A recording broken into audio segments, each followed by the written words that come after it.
The Blue Jays remain on a roll. The best in tennis come to Canada, and these two guys still cannot agree on Don Cherry. Hello and welcome to The House That Happened, sponsored by Shuey's Bar and Grill, the only place to be in suburban Etobicoke. Voted 4 times the best dive bar in all the GTA. It's number 1 in our hearts, the Phoenix rising from the ashes. Give us a like, give us a comment, and please subscribe. Hi, I'm Andrew Milani.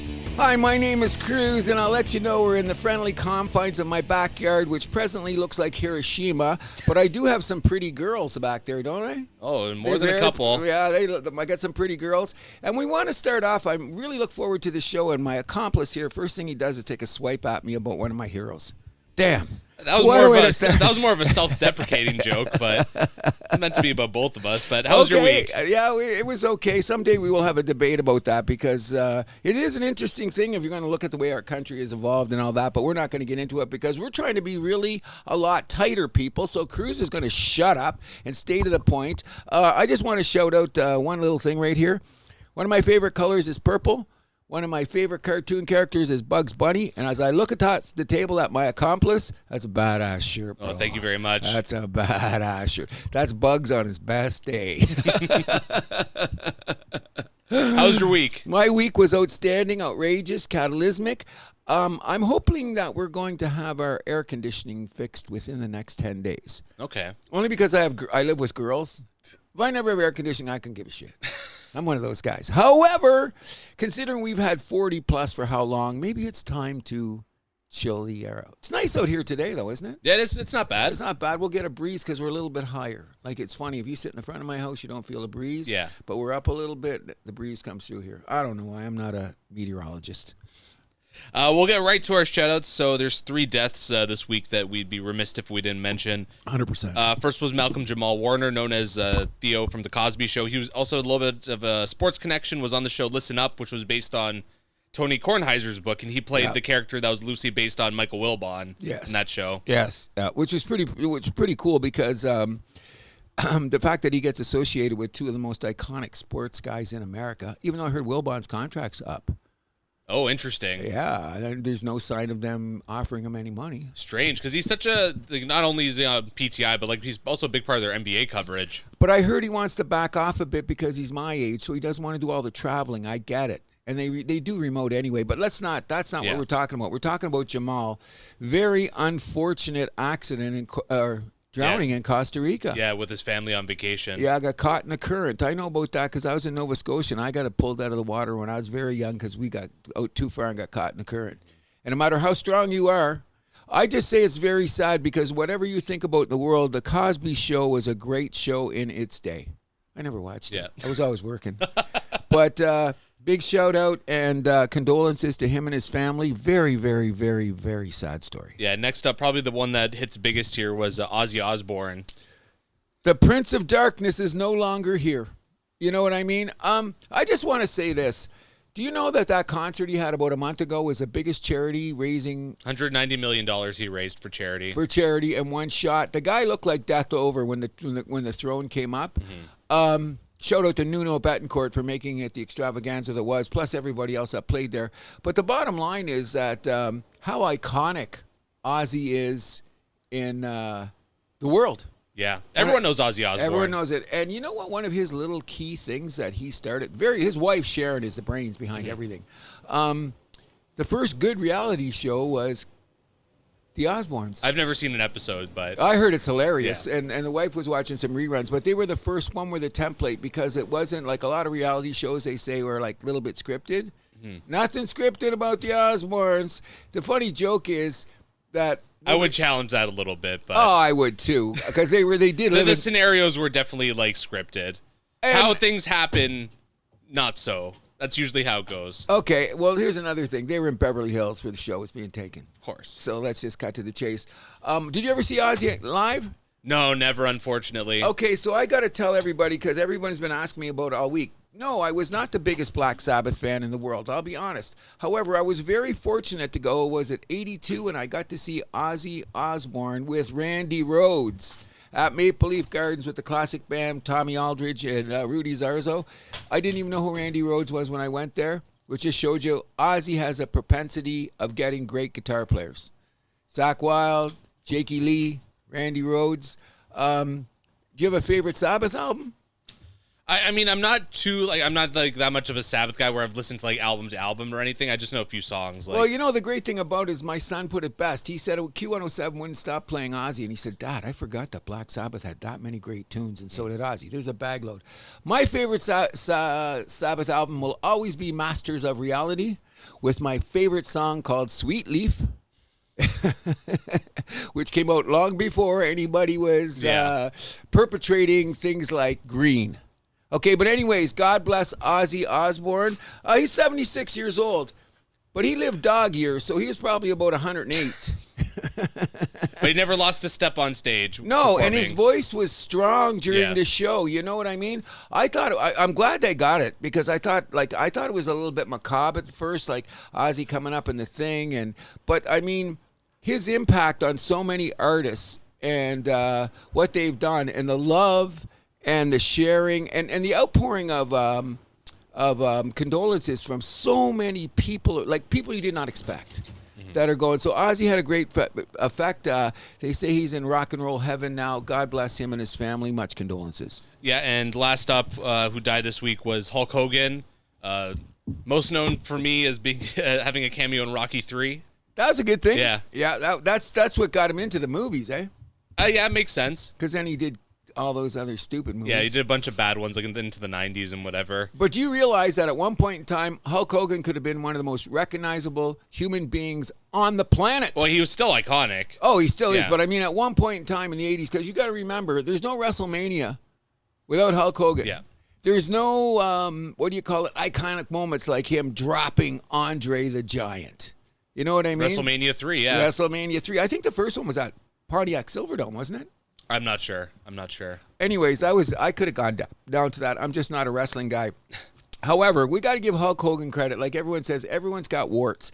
Can we stop this? As soon as somebody passes, we got to bend it towards their worst moments. Stop it. Well, I mean, you gotta take the good and the bad, right? Exactly. Like, people are like, I don't know. I don't think that's completely out of line. Like, it depends on what it is. He was pretty racist. Let's be real. Okay, you know what that story is? He wasn't really. He just didn't like the gangster element that his girlfriend was going out with, which is not an excuse. That's not an excuse. Not an excuse at all. But he did backtrack about it, and he does have some brothers are saying, but it's easy to backtrack. But it's too late. You've done it. Yeah. So that's the only real scar I've seen on that. But what I got to I also think it's wrong to completely be, when someone dies, just to be like, oh, like only remember the good things. Like, no. That's you got to remember the fact that you are known for this whole, the sum of the whole. You know what I'm saying? Mm-hmm. But I will put it this way. All the little things that he did in Hulkamania for little kids, like people forget the vitamins, drink milk, all those kids shit that I go, what is he talking about? But the influence on little kids that help parents do things that kids might not want to do, but Hulk Hogan said you should do it. And I'd like to lean towards that side, not the ugly story about Gawker, his daughter, his ex-wife. Do you know he was a bass player when he started? No, never. He was in a metal band when he started wrestling. He was in a metal band, and as a matter of fact, they said he covered some Sabbath songs in his day. I can't verify that, but if you're in a metal band and it's early 80s, I'm of the belief that you are probably playing some Sabbath. Probably. God bless you, Hulk Hogan, at 71. Another guy I'm surprised because considering what he did to himself and all his time, and as big as a man he was, he died of cardiac arrest. Mm-hmm. God bless you, Hulk Hogan. Great career. They say celebrities die in threes, and unfortunately worked out to be like that this week. Isn't that weird? Big shout out to my good friend from high school. Not good friend. I haven't seen him 2 years. I lost a buddy I went to high school this week. All of us left Windsor, by the way. Big shout out to Paul Kipping. One of my high school graduate buddies, and boy, did we have fun in our day. Condolences to him and his family. Condolences. To our shout-outs this week, NFL training camps all open this week, but perhaps the biggest news is Commanders wide receiver Terry McLaurin holding out. That's... Okay, can I ask you... With all the hype around Washington, that's no small deal. And he's one of the leaders in the dressing room. I want to ask you this question, okay? I meant to ask you it in pre-production, but where do we draw the line, okay? A lot of people say McLaurin has outplayed his contract. So, therefore, he should deserve... He's been, through 6 quarterbacks, 2 ownerships, 5 years of 1,000 yards receiving. But the bottom line is he signed the contract. So you outplay your contract. I don't want to go to camp till I get a new one.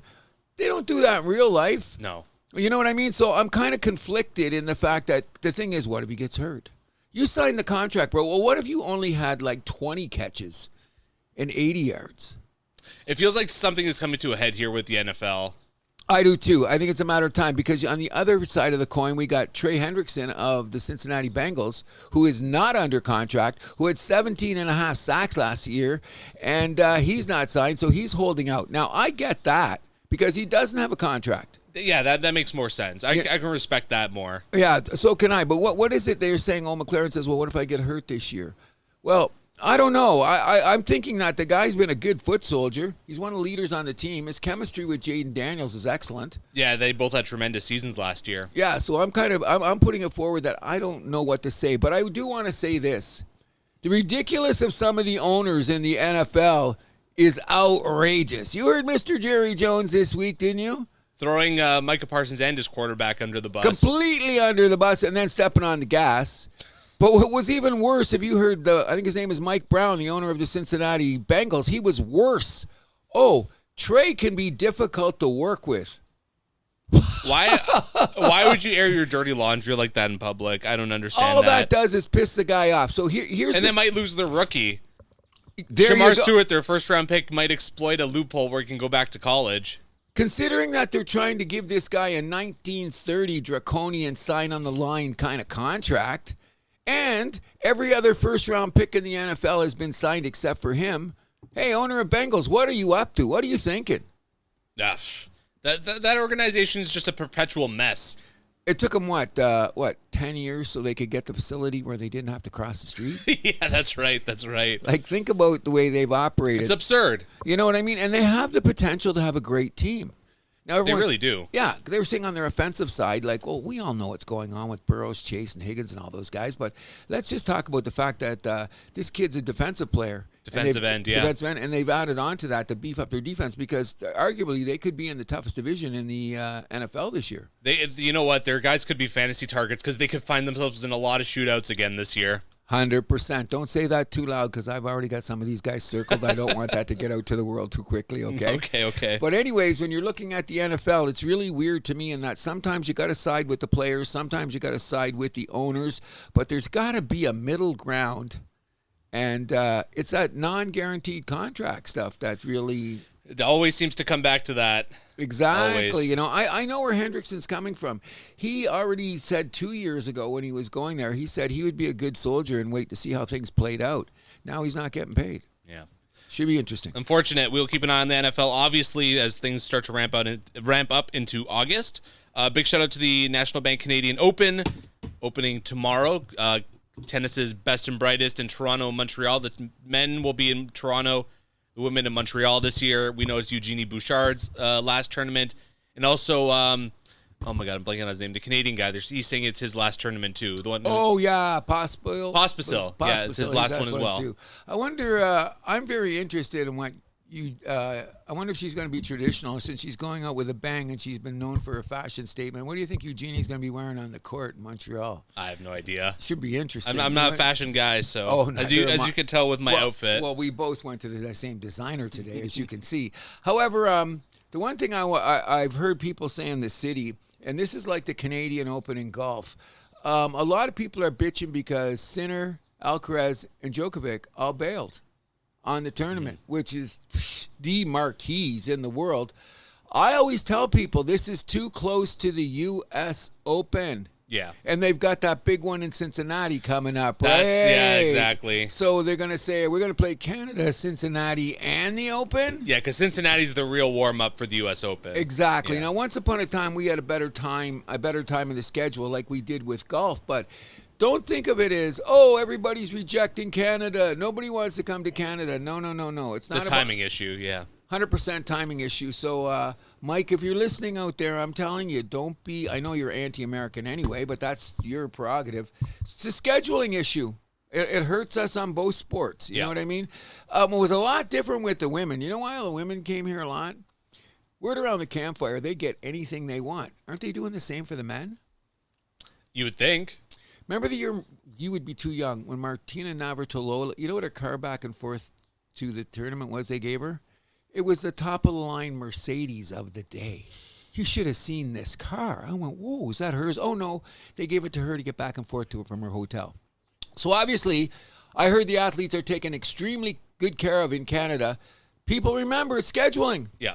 Can't help it. One last shout out here to the women's Euro final that's going on today. England versus Spain. England going for their second in a row. Spain looking for their first women's Euro in their first final.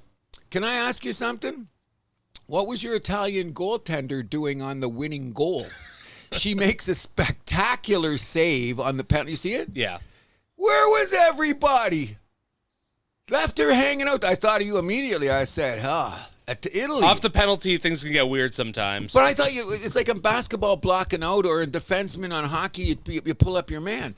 The chick took the kick and walked in and put it in. I was shocked. That was the game. Yeah, it was. I heard that was one of the most exciting women's games in a long time. I didn't get to see it, but from what I understand, the pace of that game was outstanding. Like Italy was all in, England was all in. Not that you guys have rivalries in soccer or anything like that, but congratulations to both teams. Yes, and we will keep an eye on that today. What time is that game on?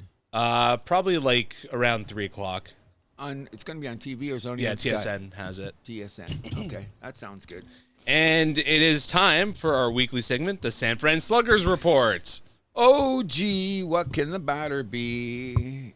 You are now officially on the air. In case you're interested, Mike, we are recording our show, so I just thought I'd let you know. Hello? I'll be back. He did hang up. Can I be honest about the Sluggers? We were a little bit sloppy. We were missing 4 guys. We hope that John Bellardi's okay. Our pitcher got a screwed up shoulder. He got a screwed up leg.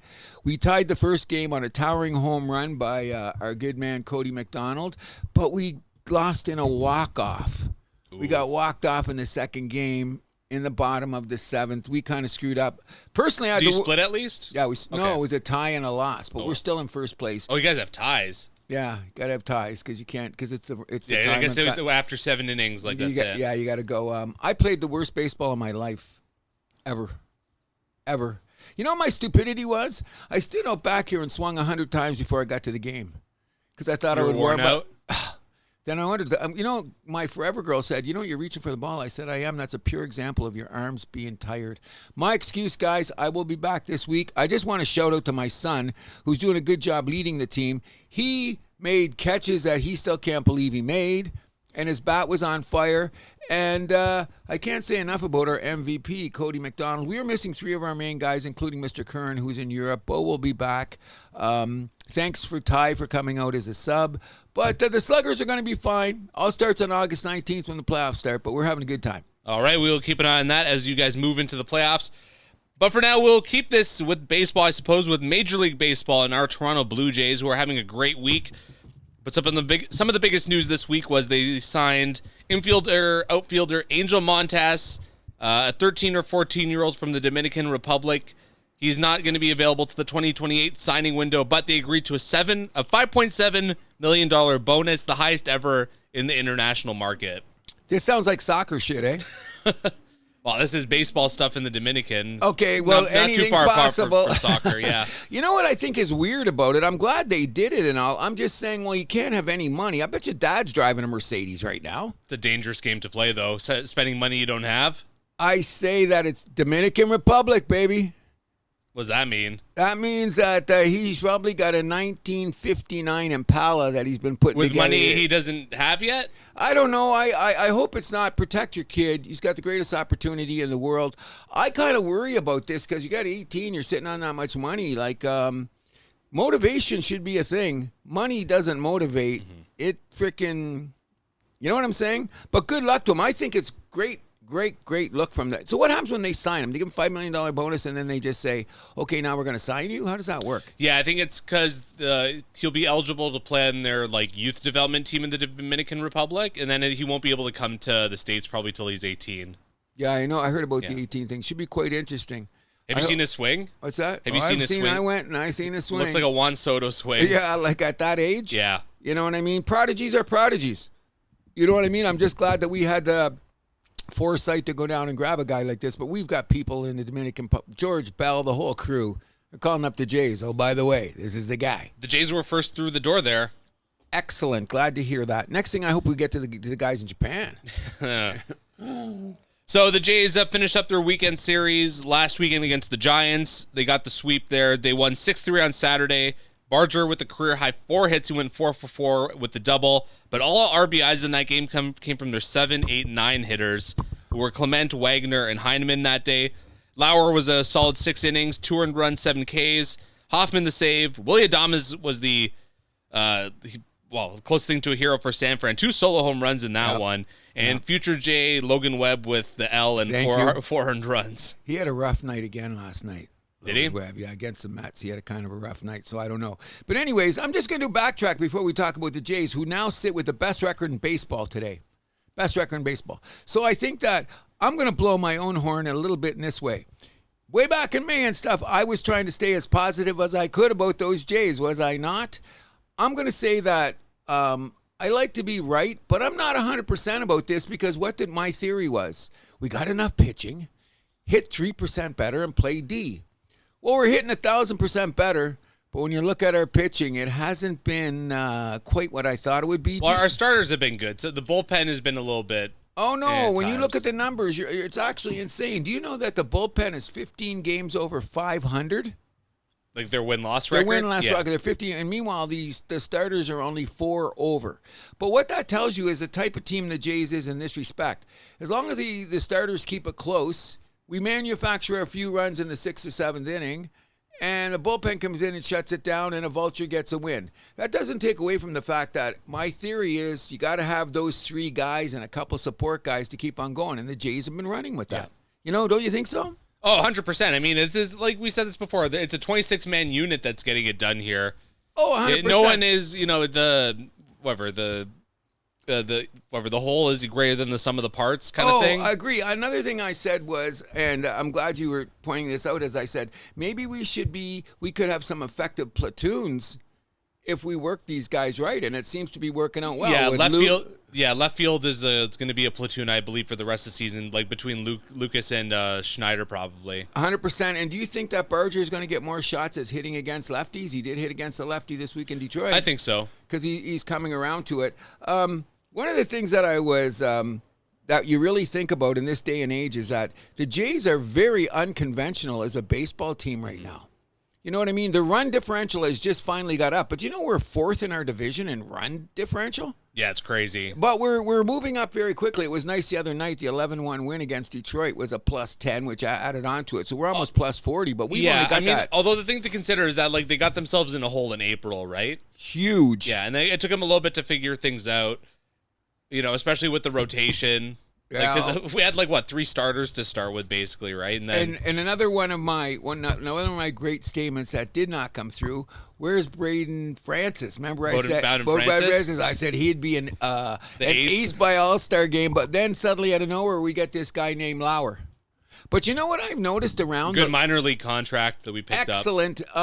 You know what I've noticed around the league, and you watch any baseball game now, when you get to your 7th, 8th, and 9 hitters on a lot of teams, they're not young guys.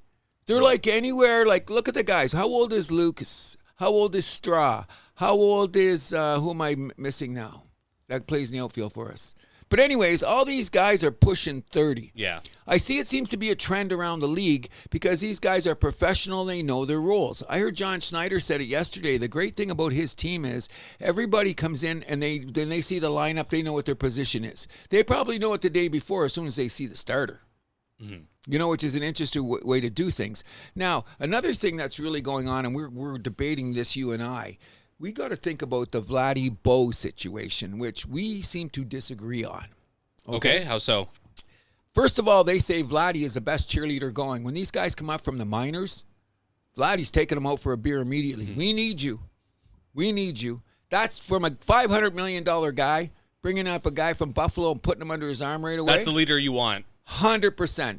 Then we get Scherzer and Springer saying, this is how this team is going to run. And John Snyder, who is probably not as much as a puppet manager as he is, we don't know. Well, he made one big mistake that we'll get to later. Okay, I know what you're saying. But in any event, that kind of culture in the dressing room, that's an intangible you can't measure.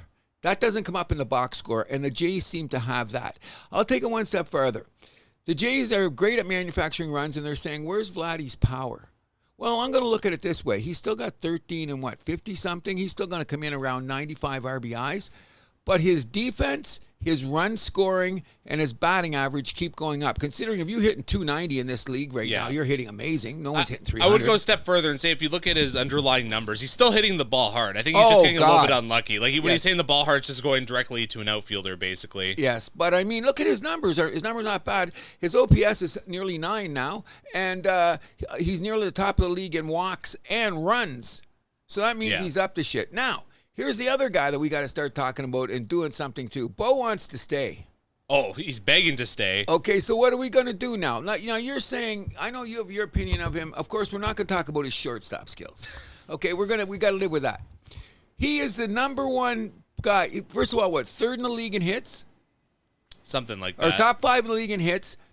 Oh, plus the Jays are the number one team batting average as runner in scoring position. Bo Bichette is the highest average with runners in scoring position in baseball.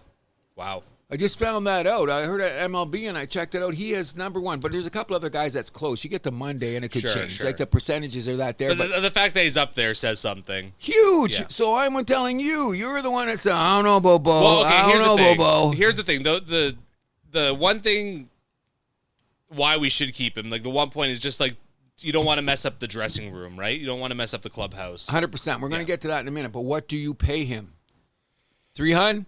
He's going to want a lot. He's not going to get Vlad money, nor should he. Should he take the $300? I mean, it's still a lot, but I mean, it's something you have to consider at this point. Well, what's going to happen is let's go see at the trade deadline because someone said, what if they did something completely insane with all their platoon players and Bo was one of the guys they traded? No, I don't see that. I don't either. When I heard it, you know what? It's because sometimes you see this show on TV right here.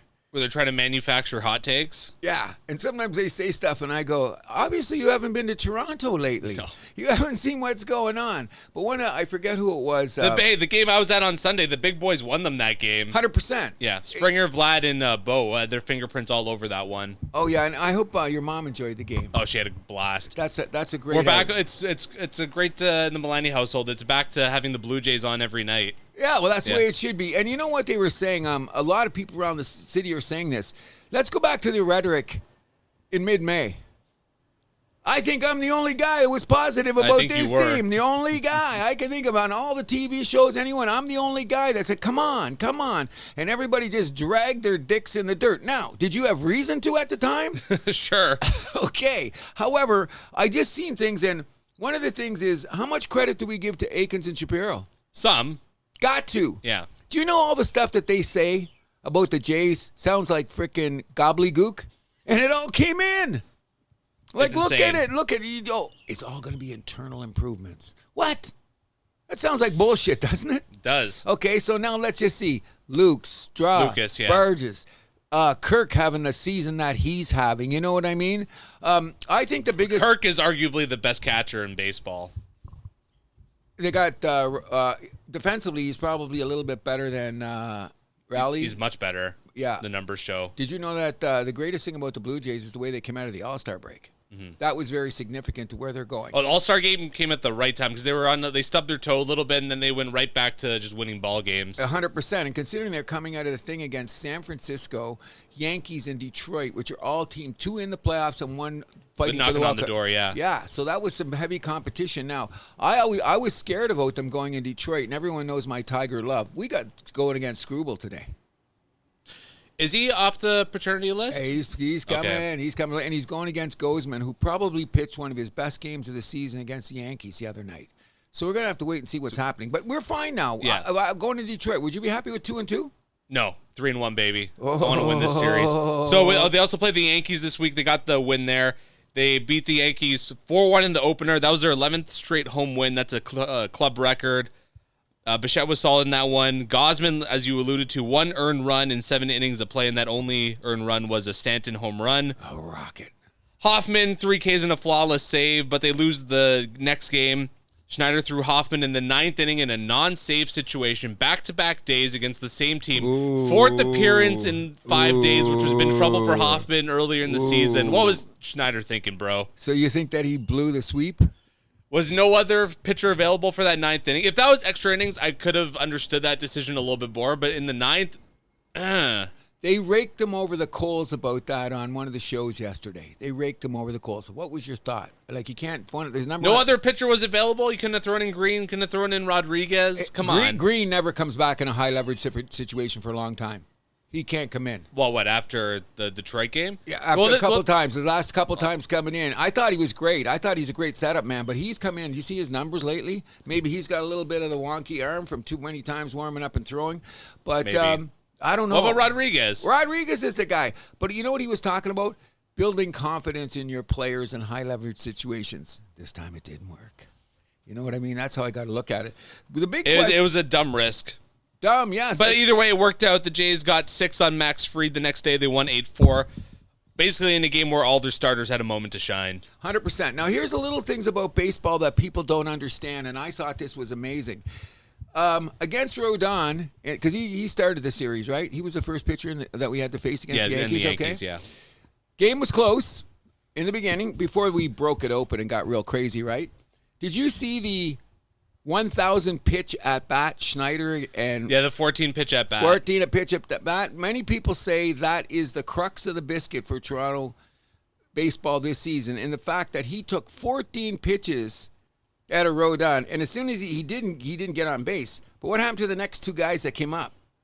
Ba-ba-bang, ba-ba-bang. So obviously, in a weird way, I think it was Shizer that said that. As soon as he came in the dugout, they said Scherzer went over and said, "You're winning the game for us, buddy."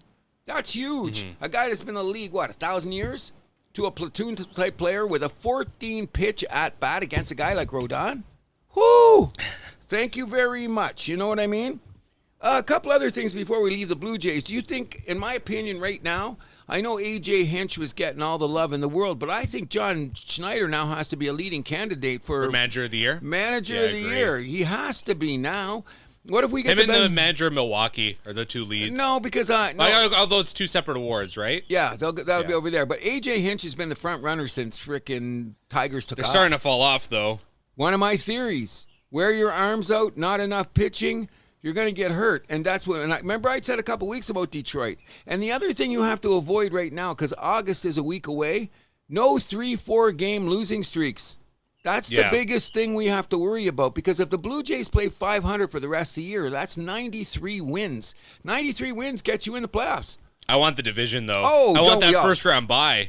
Of course you do, but if you looked at the Jays' schedule for the rest of the year, after they play Baltimore, they got a little break there. Now, they got Colorado and L.A. on the road, but they've got a lot of they still got to go through. If you look at their schedule, they've got a bunch of teams that they should be able to go 500 against. You know what I mean? Like 500 is not good enough. I don't want 500. No, but I'm saying okay, you start at 500 and you go up. Okay, so look, back in June, what were we saying? If they're 500 by June 1st, we'll be okay. That was then, this is now. Okay, so I'm glad that all the people in the city now are doing cartwheels over the Blue Jays when John Alexander Cruz, was the only one saying, come on, people, they can do it. They can do it. Now, was I having a little bit of fault? So perhaps, but it worked out the way that I said. I wish I could pick lottery numbers like that. They do have a favorable sched, but here's what we got to really talk about when it comes now. Do we go big at the trade deadline, or do we go practical? Practical. I agree. Add a starter, add a couple arms in the pen. That's it. Okay, because I don't want to add another big bat and potentially upset the lineup there. The debate is this. Go back to 14 and 15. Heard John Gibbons talking about it. In 14, they had a chance at the trade deadline. They did nothing. Yep. And Jansen and Bautista lost their minds. Remember that? I do. Okay, so what ended up happening is Annapolis didn't have any money at the time. So what happened in 15? He saved some money, brought in Price and Tulowitzki. Okay, now, what does that tell your team? You're going for it. But if you do bring in someone like that, what does it do to the guy that's been platooning all year and has to go back down to Buffalo? Does that, like you say, does that affect the chemistry of the team? Yeah. I think it's a delicate balance. I would look at the like that team, like the shortstop, there was an obvious upgrade that was needed there. Here, like left field, like is it going to make that much of a difference if we get a full timer there as opposed to the platoon? I don't think so. I don't know if the juice is worth the squeeze. I hear you loud and clear. I've been debating this with myself all week because I would rather have this. And I don't know where you're going to find them, but there's a bag load around the league, and you got to start looking at them as two guys that'll work in the bullpen, maybe a lefty and a righty, but not afraid to use them in a high leverage situation. Yeah, you need guys with swing and miss. Yeah, a couple of those guys are there. Now, one of the big candidates that come up this week that I've been hearing about is Stephen Kwan. He's been in the hot stove lounge an awful lot. Connection is this: he's in Cleveland. Where did Akins and frickin' Shapiro came from? The Jays could use a leadoff hitter. I get where you're going with this. That's what they're saying. He's not having his best season. No, he's not. Okay, but his defense is solid. He's a high walk guy. Okay, his batting average is a little bit down, but he's a guy that goes up there and fights a pitcher. You know what I mean? He never swings, and he still gets on base. It's insane. That's what I'm saying. Yeah. So if I'm going to go like that. Now, I would oppose to him as opposed to going against a Eugenio Suarez from frickin' Arizona. He's going to cost too much. Way too much. And what do we got to give up for him? And plus, we got to move guys around, too. I'm fine with, like, Barger or Clement, like, playing third base, I can play right? that, too. Well, he was the first time I was talking about I heard the Bichette whispers. I said, once again, I looked at my television set and said, give me some. What are you smoking? By the way, Barger, where do you like him more, right field or third base? I can't decide. I think I like him at third more, believe it or not. He's got good footwork there. The right field, he looks a little bit like a few too many balls going over his head. He's got the arm, though. Oh, yeah. Well, that's why he's at third. He's got the gun at the arm. I can't really decide because he's throwing two guys out at the plate this year. You know, and he gets a good beat on the ball. I know the ball that went over his head. It's happened a couple times, though. Your first step, sluggers, are you listening? If your first step is the wrong one, it's going over your head. That's the history of baseball. But I don't know because we got too many platoon guys that can go to third base. That's the thing. So we'll leave him in right field for now, just depending on the matchup. Mm-hmm. But I think that we're going to see him more in right field. I think so, too. Because you got Clement that can play third. You got Wagner that can play third. Who else? We got three guys that can play third. Those are the third. Big ones. Yeah, they can play third, and then Barger can come in. So, I don't know. I just think he's got that great. Did you see the game the other night when he went behind third base to pick up the ball and threw a frickin' strike? Yeah. Oh, my God. So, I'm not really sure where which way we should go, but I'm looking around now by the next show, which the trade deadline will be already here, right? Yeah. We'll already be here, so we got this week to go.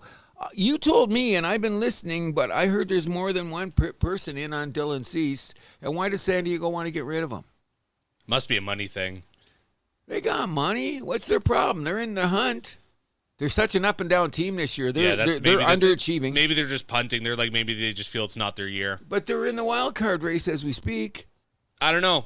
Maybe they're hoping to get something back, do like a quote-unquote baseball trade. Which maybe, if that's the case, the Jays wouldn't be a good fit. But No, I wouldn't either. And the same thing is like when we're talking about Seth Logo. You know how many teams are chasing this guy? Another guy I'm going, wow, what do you got to do? Sell the farm? What's happening is, the guy I want the most is, you know that, is Mackenzie Gore. Mm-hmm. But a word around the campfire is the more I hear him up, everyone says they're knocking on the door about the guy, but Washington's making a bit of a move this year. So they're saying giving up Mackenzie Gore would be a step back for the team instead of a step forward because he is a solid pitcher. He's had bad run support, and he's only 28. Yeah, I'm not sure Washington would be giving him up. No. And if that's the right decision for them. That's what they're saying. Yeah. They're a little concerned, like they'll give him up, and in 18 months from now, they're looking for a guy like him. And it's new management there, too, right? So I have a feeling they'd want to keep their eye on this guy a little bit more, kind of see what they have. 2 more years under contract. Yeah, there's no rush to trade him. No, that's what I'm saying too, but he's the guy that I want. What's going to happen, though, is what teams are going to, like, people have to make decisions in the next 5 days. So is Texas going to be a seller? I would think. They're close. Are the Angels sellers? Yeah, they have to be. So they've got a couple long bullpen guys that are out there that we could take a shot on. I told you Milwaukee's going to make the playoffs. Yeah, they've really turned it around. Okay, so Freddie Peralta was the guy you were talking about and everybody else. Peralta ain't leaving Milwaukee. No. Now there's not a chance. So who do you go after? There's a couple of great relievers on St. Louis. They still think they're in it. You know what I mean? Yeah. The bottom line is, because of the way that the wild card system is now, there's no sellers until the last second, but I bet you the phones are ringing off the hook in MLB right now. It makes things tempting. The biggest thing, as they were saying, is that Cashman in New York and what's the guy in L.A.? They are swinging at everything. So you know what I mean? And, well, the Dodgers need everything. Oh, but they got a lot of guys coming back. Yeah, but. And nothing good comes after but. We know how pitchers turn out on the Dodgers, so you can never have too many of them. And their farm system is still pretty solid, but that's what I'm saying in context of the Jays. The three big teams that they've really got to fight with are both New York teams and L.A. But the bottom line is Toronto's still a big market, top 5 payroll team. So let's act like one. There you go. What would you... Cubs are probably going to be looking to spend, too. Oh, Cubs have to, because now Milwaukee's breathing down their thing. You know, Milwaukee's got like about $50 million less than Chicago in payroll. That's insane, which tells you what great management is. But who would you, if you had to make a deal right now in the Blue Jays, who are you willing to sacrifice? Now, we got 2 guys in the minors. It's got to be farm system guys. But there's the top 2 guys I know that people have been talking about. One of them's an A, one of them's a AA, I believe. Yeah. There's a pitcher and a shortstop, I think. Yeah, one New Hampshire AA, right? Yeah. Yeah, okay, I've heard about him too. The other guy's still in Dunedin. Yeah, so okay, but they're going to want that and a position player. Maybe like a Loperfido, like you said? That's what I'm saying, that maybe go, but that's 3-1. But what are the other teams going to offer? That's the number one question. It's going to be a high-stakes freaking game. I can't pick the rumors by Wednesday. Well, the deadline season has already started. Arizona traded Josh Naylor to Seattle for 2 pitching prospects, number 13 and 16 in their system. Yep. Which isn't that bad. So, I mean, like, the Jays could still be in contention for some of these players, right? Mind you, this was a position player, not a pitcher. Agreed. But we like I said, I was like thinking like Suarez in the lineup looks pretty good. I'd rather have Stephen Kwan. Both of them are going to cost money. Suarez is going to cost more. But like you say, why upset the dressing room? Yeah. Let's just say we got here with this far. And if I had to choose between one of those guys, I would choose Kwan. Oh, I would too, and I would go for the bullpen arms. You know what I mean? And an extra starter. 6-man rotation for the Blue Jays. Let's do it. We have one little what would you call it? Something in our back pocket that's emerging that no one's talking about. Did you know Manoah could be pitching up there by September? I'll believe him when I see it. Have you seen him pitch yet? No. Looks great. They showed him down in Buffalo. He looks great. Like is he actually in games, or is he just... He pitched 5 innings his last time up. 5 innings, gave up 2. Velocity was where it was supposed to be. We'll see. So I'm looking at it this way. Could that be our trade deadline acquisitions? Varsho and Manoah. I don't know if I'd count on Manoah. Well, I'm not counting on him either, but he looked pretty good. But what would if that did happen? Wishing for the best for him. Oh, 100%. The same thing. Him and Tiedemann. Yes, a guy who's lost in the shuffle. He's only 22, though. Oh, no, we'll get around to him. What are we going to do about Santander? You know, we talked about this off mic before the show in our meeting, but whispers that he might not play again this season. Keegan Matheson said that he's doubtful. Schneider act like, just give us a little bit more time. So who's telling the truth? Anytime you plant that seed of doubt, it's... Well, Schneider seemed to debunk it yesterday when I heard him talking. You know, that spin. 100%, because he you know what his angle is? Just exactly what I said. He's like a call-up now, or he's like a trade deadline guy if we get him lined up. Varsho's supposed to be the boy, and we'll wait till Varsho gets back. I'm looking forward to that. Of course we are. Just, you know what? Even though we have one of the best defenses in the league, this guy's unbelievable. You know, and that's just going to tighten up the old outfield. And another good thing it does is keep Springer at DH. Like, he only plays, once or twice a week in the outfield? Yeah. Well, his outfield defense hasn't been great this year. Well, we got the guys that are better. Yeah, exactly. In his day, he was solid. And he's still got a good arm. But why put him out there when we got 3 or 4 guys that can do I'm fine better? with him as DH. Oh, 100%. And another thing is, I'm fine with him at number 2. I'm fine with Bo at number 4. The problem is, who is the leadoff guy? The platoon right now. We'll live with that. You know what I mean? It's not bad. It's working, and I'm going to be still going. Before we go, there's a couple of little backdoor sliders we should talk about. When you look around the league really quickly, I still think it's going to be the Brewers and the Phillies and the Dodgers are going to win their divisions. Not the Mets? Nope, I don't think so. I think that what's going to happen here is the Brewers got a little bit more pitching, and I think that'll take them over the edge. So it's going to be the Tigers and the Astros and the Jays. So the Mets, though, I don't know if you know about this. Last year they had the Grimace Magic. now might be the Pablo Sanchez I magic. heard that. 5-0 since he appeared there. And first of all, if you don't know, Pablo Sanchez is the fucking GOAT. Okay. If you ever played backyard baseball, backyard 100%. hockey, backyard football, those games, he was the best kid you could pick in those games.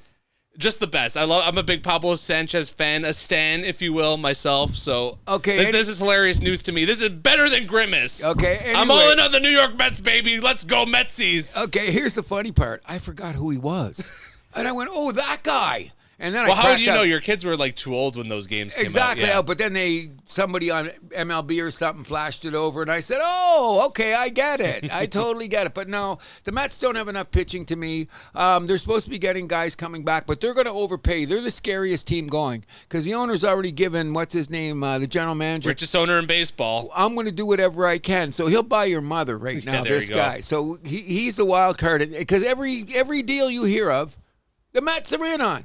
Doesn't matter. All the big guys especially. You know, I hear the Dodgers are leaning against some guys, the Yankees aren't looking at some guys, and the Jays aren't looking at some guys. Mets looking at everybody. Well, think about it, too. When was the last time the Mets have won? It wasn't yesterday. No, it like is. The Yankees, like even the Yankees, like it's been a while for them, too, 2009, but that's still like somewhat in the rearview mirror. You could still like kind of see that. Like the Mets, was it 86 last time they won? God, yeah. It's a long time ago. 40 years almost. Bottom line is... 2000 was the last time they were in the... No, 2015, right? 2015, yeah. But here's the crazy thing about these teams, right? And it's what I've been saying all year. First of all, if you can't play D, you're in trouble. Look at the Yankees against us. Part of the reason we won is because they don't... How long has the Yankees been playing bad baseball? The stats from that series were hilarious. They out hit us in home runs 7-1, but those outfield errors, man. 8 errors in the series. 8 errors. So Volpe and the manager, they're the most hated men in New York right now. Oh, I've been hearing that. So what I'm saying is what I'm saying about the Tigers, and I'm saying about the Yankees, which gives the Blue Jays advantage. I just think that our pitching is just a step ahead of them. We don't have that right closer. But remember a couple weeks ago I said Detroit better be careful because their rotation's in trouble and they've overused their bullpen. Oh, gee, look what's happening to Detroit. Oh, by the way, Yankees, what about your bullpen? If you get to the 9th, Williams is going to get you out. But their bullpen is nothing to be about. And what, Stroman's their savior now? What do they got? They got Rodon and they've got Fried. We bitch slapped both of them this week. Yeah. You know what I mean? So what are you going to do after that? I don't know. Yankees lost again last night. I think we're up by 5 now, right? We are up 5.5. Oh, yeah, 5.5. That's right. And if we win... and we're starting to put Boston and Tampa Bay in the rearview mirror. Tampa's 9 backs, Boston 7.5 back. And you know what the great thing is? It's coming out of the freaking All-Star break. Everybody was hot. The only one that stayed hot was us. Mm-hmm. You know what I mean? And by the way, speaking of the Red Sox, they lost a game 3-2 this week in the 10th on catcher's interference. The first time that's happened since 1971. Let's explain to people what's going on with the catcher interference, and I agree with this. The name of the game, before they start bringing in challenges for strikes and stuff, is pitchers that can frame strikes. These guys have been sticking their glove out there a lot lately, so I'm of this belief. Yeah, they're kind of told to kind of poke at the ball, Trying to get the ball and get it away from the batter as quick as they can. I get it. That's all the little things about baseball. But if you hit the glove, you hit the bat, I mean, and that's a walk-off. That was in extra innings. In extra innings. Oh, so my theory is this. Hey, and you know what? I'm surprised Kirk hasn't got more. But he's more of a side-to-side He's good guy. at what he does. Excellent at what he does. You know what I mean? There's a few other guys around the league that are the same. Guy in Boston is pretty good, but he's the cheater of all. That's why he got caught. You know, that's what I mean. I don't feel sorry for the guy. Plus, it was the Red Sox, but interesting way to end a game, isn't it? Absolutely. Anything else for baseball? No, I'm just saying that the only other thing that I don't understand is, besides the fact that I really think Judge is going to be MVP and Ohtani is absolutely ridiculous, I think what it's going to boil down to is people are going to start thinking about manufacturing runs because nobody's hitting the ball. No. What do we have? Less than 10 guys in the majors right now hitting 300. I don't think that's happened in my lifetime. You know what I mean? Everything's so focused on power now, right? Home runs and... Okay, but look at the power teams that thought they were going somewhere. Where are they? Baltimore? I get it, but that's the thing. San Diego. Yeah. Who else? All those teams that thought they were going to power their way to things, where are they? Oh, look at the teams that manufacture runs and move places around. Houston, Milwaukee, Toronto. Maybe there's a changing of the guard. I don't think so because Zig when everyone zags, right? you got it, and because all the chicks like the 3-run homer, right? Isn't that what they say? Everyone likes the 3-run homer. You got it. Anyways, let's go, Jays. Let's keep it there this weekend. I'm glad we got 2 from Detroit, even though it breaks my heart as an old Tiger fan.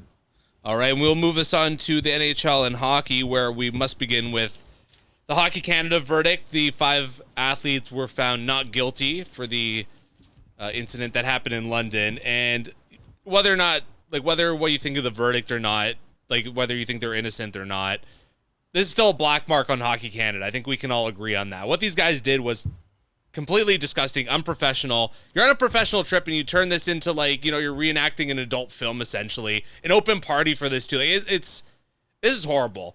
Taxpayer money. This is a government organization. Don't forget Hockey Canada. You know what? It came out. People keep forgetting that they paid this girl off before they got there. You know what I mean? I'm just gonna say this. I don't like to be right sometimes, but when I'm talking with my forever girl Gail and stuff, I said, babe, 3 factors you got to realize. Police closed the case too quick. Yeah. It's in London, the home of junior hockey supremacy, with Hockey Canada hovering over the whole thing. Well, that's the biggest thing. The London police didn't take her testimony right away either, right? That was a big problem. And I think that mama should have came and got her there a little bit quicker. I'm not saying that there's a bend on London police or anything, but my experience with them will tell you this. Those guys aren't fair. I'll tell you some stories about me and London police. People know that. It was ridiculous. But the bottom line is, I hate it to be wrong because I told my wife, I said, all the circumstances tell me these guys are going to walk. And they did. So my final analysis before we figure out where this is going to go is one thing. They're all scumbags. Yeah. No matter what the result is, no matter what it was. And the carefully crafted stories that each lawyer gave from each player, it sounded like they all rehearsed it, so the baton got passed to each guy. So by the time he got to Foot's lawyer, it sounded like these guys were crucified, slapped, and never did anything wrong. We've been vindicated. Vindicated from what? From what? You're scumbags. 100%. I don't give a shit what you say. Now, here's the only problem with this, and let's end it on this because we're not lawyers and we don't want to talk about the politics. The girl erred too. But that doesn't make 2 wrongs don't make a right. Yeah. You know what I mean? And it's an embarrassment to us as kids growing up, loving our program, trying to get to the O. We are the beacon of hockey in the world, and this is the stain that we put on our country, and no one's going to pay. Mm-hmm. The big question now is, do these guys get back into the NHL? Do they get reinstated? Okay, let's cut to the chase here. I took a serious look at this, okay? Carter Hart will be playing in the league by January. Interesting. 100%. He's goalie. Solid. He has been solid. But he's the best of the 5. Best of 5. So he's 100%. I say January at the latest. Wow. And I don't mean to let him off the hook like that. But my theory is about if you're an innocent axe murderer and we can use you, so that's going to come in. Number 2 is this Michael McLeod guy's got a good shot at making it back to the NHL because he went out the back door and played in the K.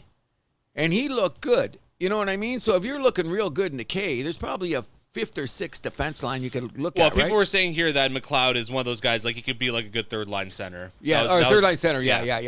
He's the potential to do it. And who's the other guy? There's 2 guys that are playing in the K. Dylan's playing in the K, too. Dylan?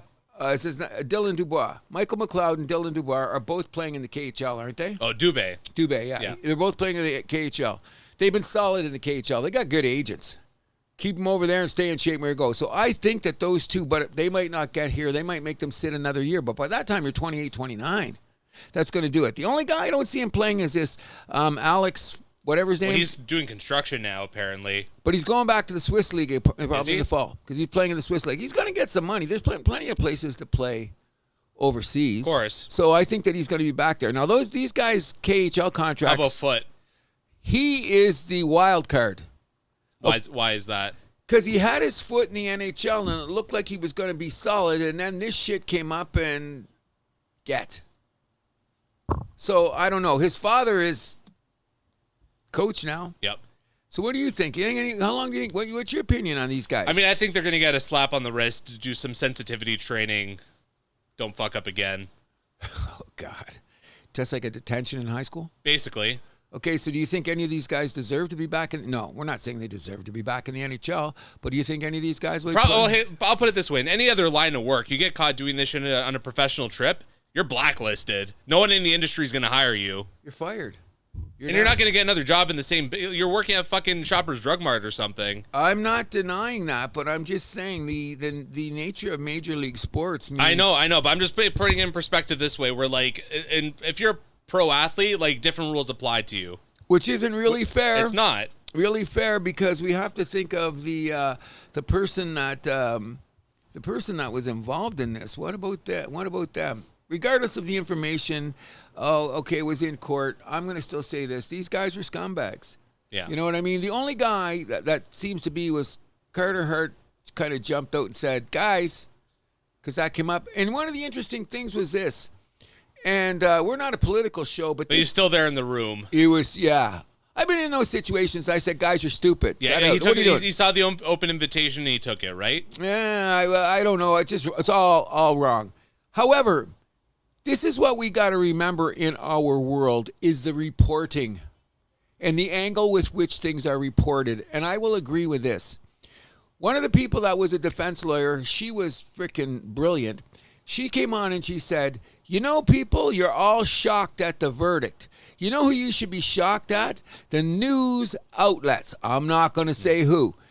When you go back and you look at it, it's true. There was only one side reported of the case.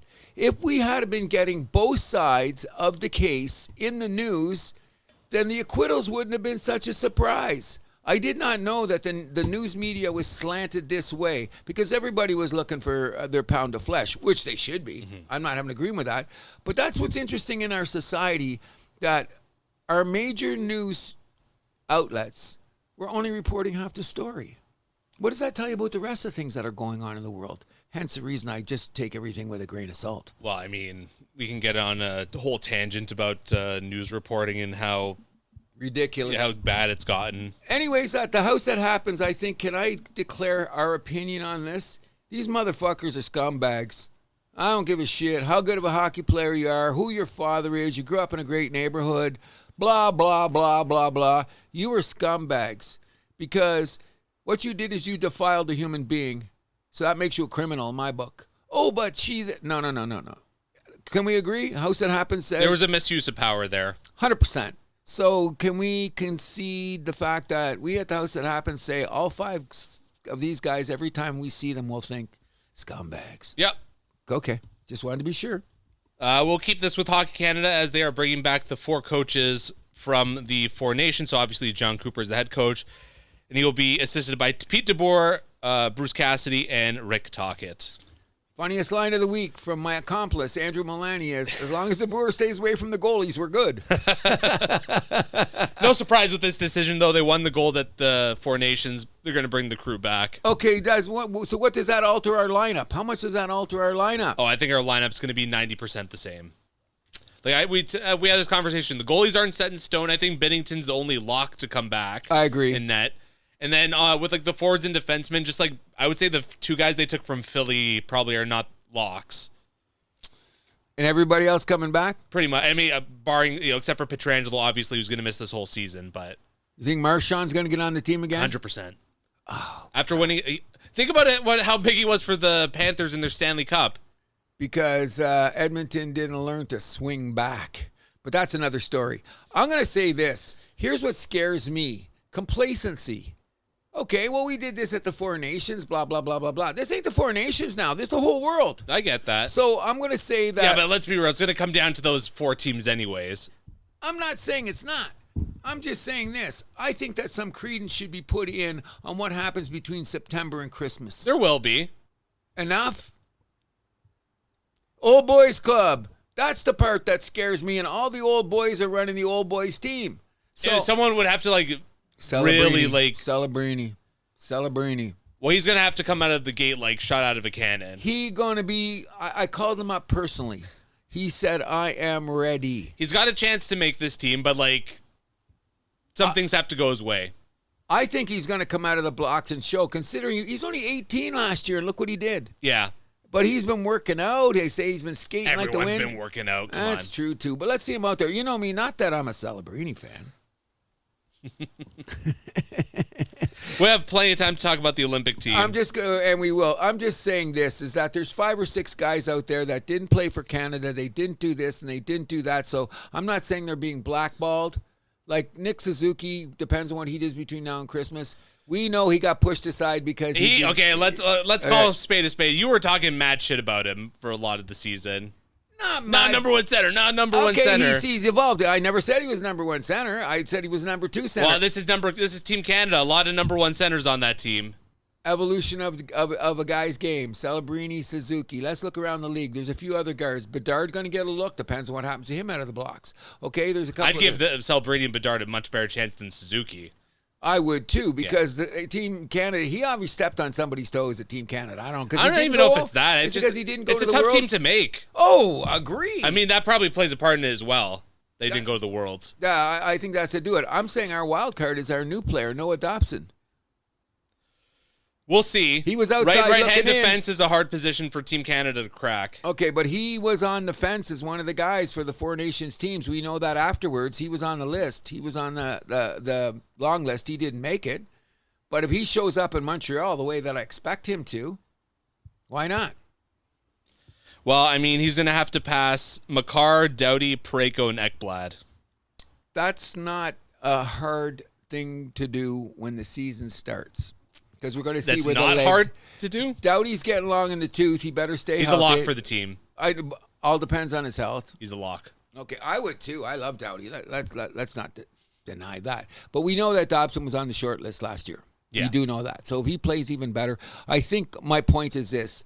I hope we quantify what people do between September and Christmas and not do everything on reputation, because sometimes that doesn't play out. I want the best players that are playing right now. You know what I mean? That's how I look at it. Team Canada doesn't always fit that way. Well, it's not always... Chemistry, too. Yeah, it's not about just choosing the best players. It's about choosing the right players, the right mix of guys. Okay, so some of the right mix of guys could get in there if you give them the opportunity. How's that? Yeah, but we got to move off this topic, though. But if you're going to put Celebrini there as just like the 13th, 14th forward... Is that really the guy you want for that position? When he's playing third line in the Olympics, I'm going to say, Cruz said so. Cruz said so. I don't think he's going to make the team. He's if I had to too bet. good. He's too good. Everyone on Canada's good. Okay, well, I know that. But I mean, this kid's special. Everyone on Team Canada's special. Stop it. Marchand's special? What's so special about that schmuck? Do you see him in the playoffs? Because he intimidated people. They should have knocked him out. So you don't want that in the Olympics? Come on. No. I don't know how him and Sam Bennett get along after Sam Bennett took his head off last year with that 30 shot. Winning brings guys together. Either way. Did I tell you I ordered my Marner Vegas shoot? No, you didn't. Okay, I'm on my way. I haven't decided which one I wanted, but I looked it up. I'm going to get a knockout. So you haven't ordered it? I haven't ordered, but I will have one probably by the season or before he plays in Toronto. You're funny, man. Thank you. There's a couple retirements to get to. 2 guys in the Hall of Very Good, as it were. Blake Wheeler retiring after 16 seasons, 1,172 games, 321 goals, 943 points. He was traded from Boston at the deadline of their 2011 Cup run to Atlanta with Mark Stewart for Rich Peverly and Boris Valabic. 2 90-point seasons from Wheeler, too. You can't deny that. He had a solid season.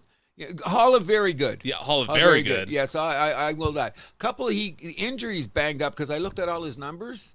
Like those two 90-point seasons in a row, and I think he had 3 at about 70. So that's... Consistency, yeah. Yeah, and not only that, one of the years that he scored 70 points, he only played in... he missed 15 games or something. So his production was still nearly a point a game. And for about a 5-season run, he was about a point a game player.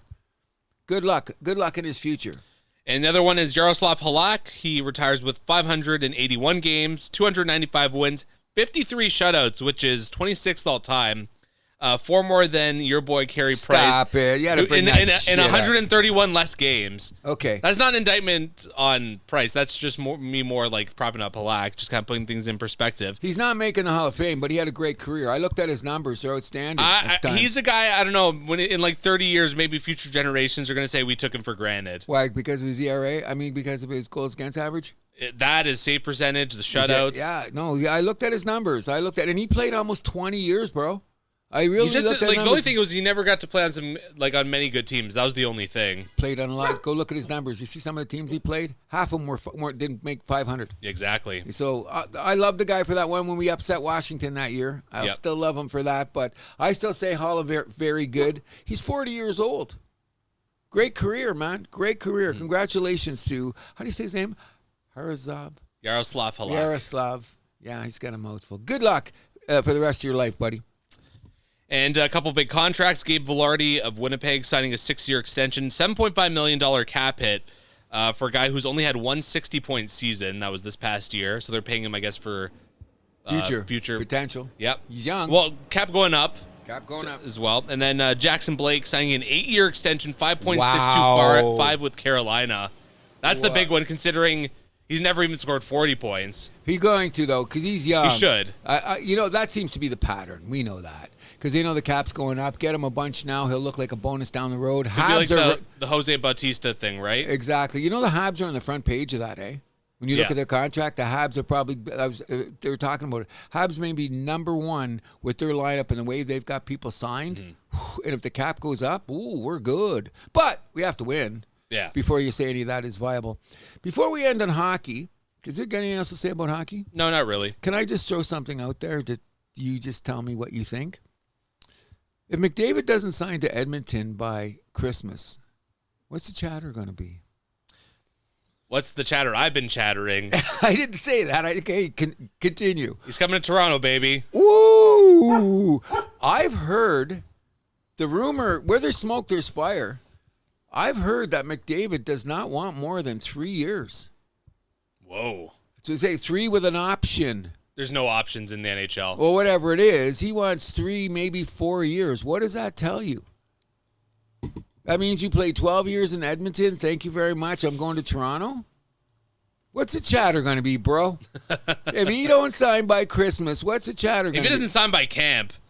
Oh, he ain't signing by camp. Well, there you go. He ain't signing by camp. So what is that? Is he a distraction? Even though they say right now, who's sitting up in Muskoka skating together?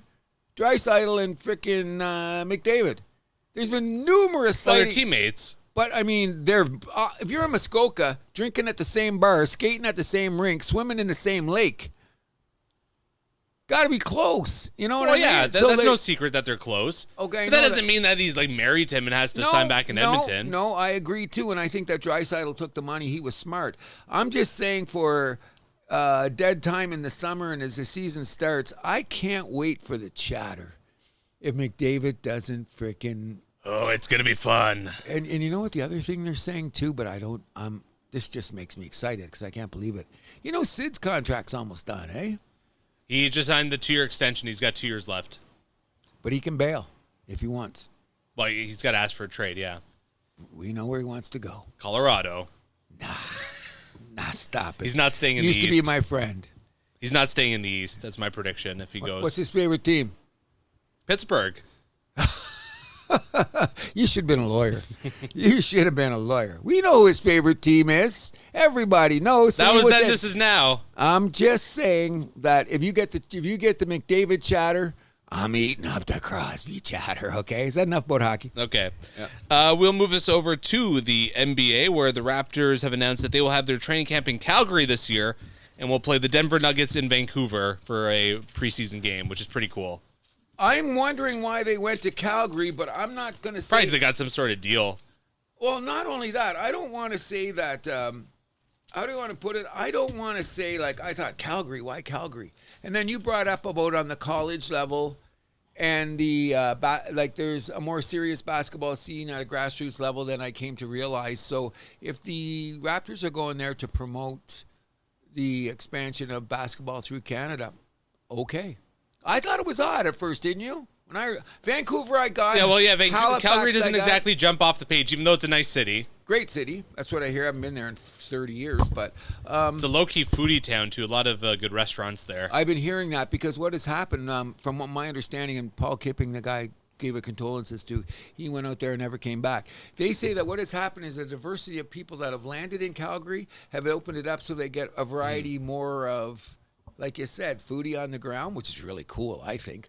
But bottom line is I was completely surprised. However, we have a lot of facilities in Calgary that are Olympic related.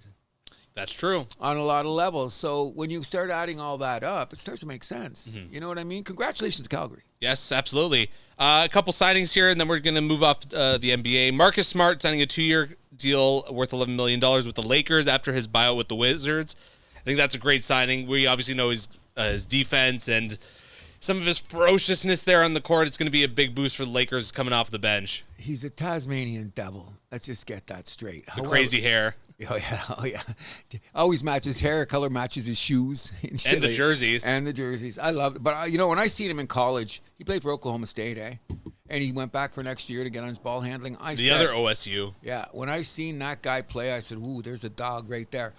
You know what? The Lakers have been very quietly piecing together a team, picking up DeAndre Ayton, picking up Marcus Smart, their first-round draft pick. I'm not saying they're going anywhere, but the dogfight just got more tense in the West with these kind of signings. You know what I mean? Agreed. It could be crazy. And we knew the Lakers were building more for this season anyways with that Doncic trade. So we'll see if Doncic made the call, eh? He called Marcus Smart personally. Really? Yeah. What are you up to, bro? We need you. Need another point guard. I need you at my hookah stand. Anything else about basketball? Yeah, Chris Paul back to the Clippers for a 1-year deal, $3.6 million. That's a giant steal for them. Clippers are doing the same thing. They're positioning themselves that we're coming out fighting too.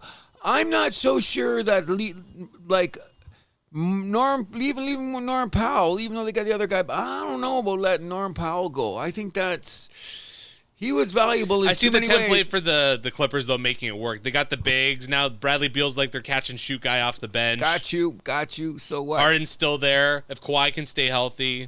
So I think that some of the people are saying that Norman Powell became a redundant piece on the Clippers, so you might as well let him go. But his trade and win his values at his highest, too. Exactly, because they got a pick out of it, too, I do believe. But I love Norm Powell. Hope he's successful there. But the Clippers and the Lakers, they ain't playing around this year. Nobody's talking about. Wait till we get to training camp around Halloween, and we'll be able to figure out what they're going to do. Well, both of them are going to be playoff teams, not play-in. Both of them I expect to be top 6. Yes, I agree. Can I tell one more thing about football? I mean basketball. Yeah. Therese Halliburton got an Achilles injury. He was in the finals. In the finals, okay. He was on the show this week, and he was discussing what went down. He said he knew he was injured right away. Okay. KD came to visit him, which I think is really, really cool. But the big question was Achilles injuries in the NBA. And Tyrese said this very eloquently. Everybody's got an answer, even Adam Silver's about it. Because he said, we had 7 Achilles injuries this season. Do you know how many he had last season?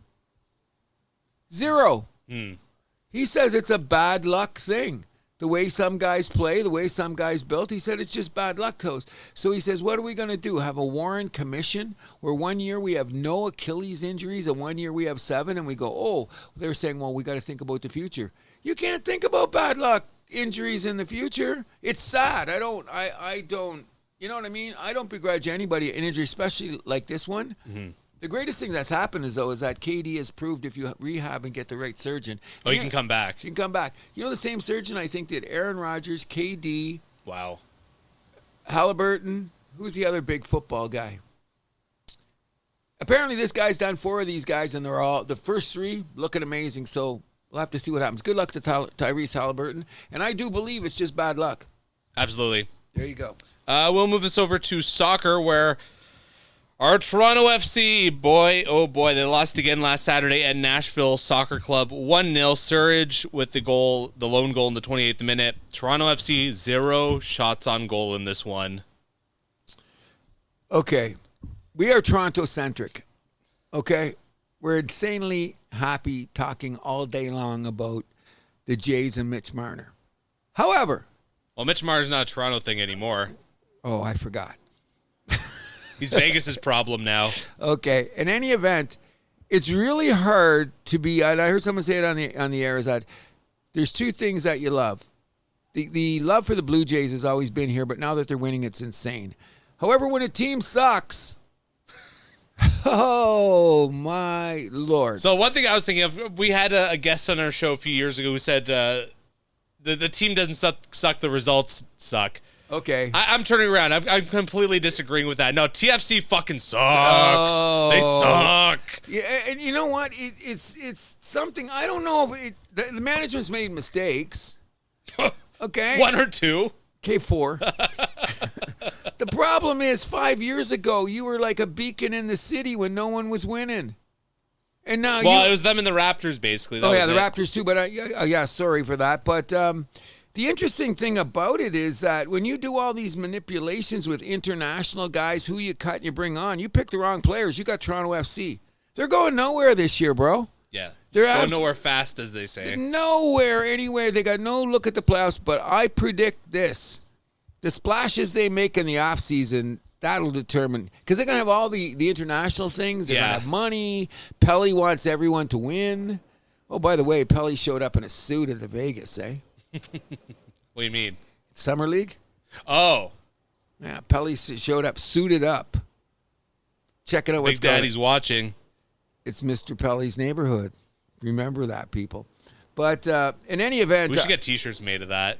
We should. And then the back says, like, won't you be my neighbor or something? Won't you be my neighbor? Well, I'll think about that. But the bottom line is there's a lot of rumors about that, about what how much of an imprint he wants to make on things. And he understands that Toronto has a huge soccer community. Yes. He doesn't want to disrespect that. I don't know what he's going to do or who's going to be running show because he fired that guy. He fired everybody. Well, no, Bill Manning was fired from TFC before Pelly came in. Pelly said, I don't want him there when I get there. Okay. Well, let's be real. He screwed up 2 franchises. That NDR goes. Okay. A lot of egg on his face. I agree with that. But he got rid of Masai and he got rid of Shanahan. Shapiro and Aikens are up for renewal. They're not under MLSE, though. That's true, too. That might not happen. Well, because that would mean Rogers kind of sacrifices some ownership of the Blue Jays, which that's the tricky part. Very tricky. So who's going to own everything in 10 years? It's going to be Rogers. They're going to buy out, what's his name? Tannenbaum. Tannenbaum, thank you. So that means... Kilmer Sports, So then it'll be Mr. Rogers' neighborhood for sure then. You know what I mean? Sorry, Mr. Pelly. It's a little bit of a scary prospect. But it is. Edward Rogers is not what you call the most stable person in the room when you're on to discuss sports. Can I also just say I hate that statue outside of Rogers Center? Which one? Of Ed Rogers. It's ugly as shit. It's stupid. We have one of the owner? What the fuck, bro? Ego. None of the Hall of Famers. Not one of, like, Joe Carter's home run. Come on. Not a Halliday one. Come on. No. We should have a bat flip statue. Even though the Jays didn't win that year, that was epic. Do you see Clement's little bat flip the other night? Yeah. That was kind of cool. But he was going to do that. Either way, back to soccer. Soccer is a mess in this city, so I'm just saying I'm not going to really pay attention till the offseason. Let's see what they do because there's rumors of a couple Premier League guys, a couple of La Liga guys. Soccer rumors mean jack shit, though. Thank you. You're the one that taught me that. He's coming here tomorrow and he ends up in another fucking continent. Yeah, and until things are official in soccer, I don't believe it. I'm glad you because you hear this, oh, so-and-so is going to go here. The very next day he's in a different continent. Nothing is more unreliable than soccer rumors. Toronto's back in action in Charlotte tonight, wishing them the best. Some interesting news out of MLS, and Messi and his teammate Jordi Alba skipped the All-Star game, and much to my surprise, the league actually suspended them for tonight's game against Cincinnati. And Messi is obviously throwing a little bit of a hissy fit about this. He thought he was, above the law, above the rules of MLS. So did I. I'm glad he's not. No. Last I checked, the M in MLS doesn't stand for Messi. No, but it's got an M in it. Okay. It's Major League Soccer, not Messi League Soccer. I think he got confused. I think he really got confused. I told you that I thought that Messi could do whatever he wanted in the league, and I said, there's no, what, they're going to suspend this guy? Are you crazy?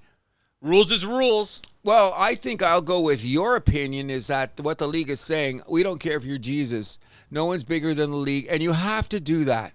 You really do. Because otherwise, like, other players are just going to start following suit. Like, he skipped the All-Star game? I'll skip too. He thumbed his nose at the league is basically what he did with his buddy. What did they do that weekend? They stayed in Miami and partied their asses off. That's okay. But when you're trying to promote the league, and I always say this, I don't think Messi gives a shit because Apple's freaking filled his pockets so full that he doesn't really, and the subscriptions are still going up. But at the same time, like, this is a product that the All-Star game is on Apple, which you're invested in. It's like, wouldn't you want to be in there, at least prop it up a little bit? All you have to do is play like the last 10, 15 minutes of that game. I agree. And I'm more on the line that you're saying that sometimes it's good to squelch ego because one person is not bigger than the whole world. You know what I mean? But, yeah, it was very interesting. When I heard the suspension, I got caught because I told you, he's going to tell you when he's going to come back. And next thing you know, he got suspended. And I laughed when I saw that Messi's people were saying that the rules against him were draconian. Oh, come on. It, like, you know, okay, in The Last Dance when Michael Jordan sees the part of the glove there, Gary Payton saying, like, if I would have covered him, if I was on him the whole series, we would have won. And then Jordan gives that big belly laugh. I gave a belly laugh like that when I read that.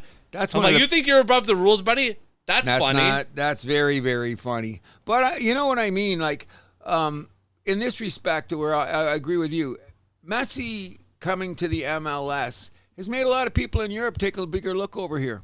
Sure. You know what I mean? Understanding that and they want to increase the competition, you're 100% right, is go play the 10 minutes.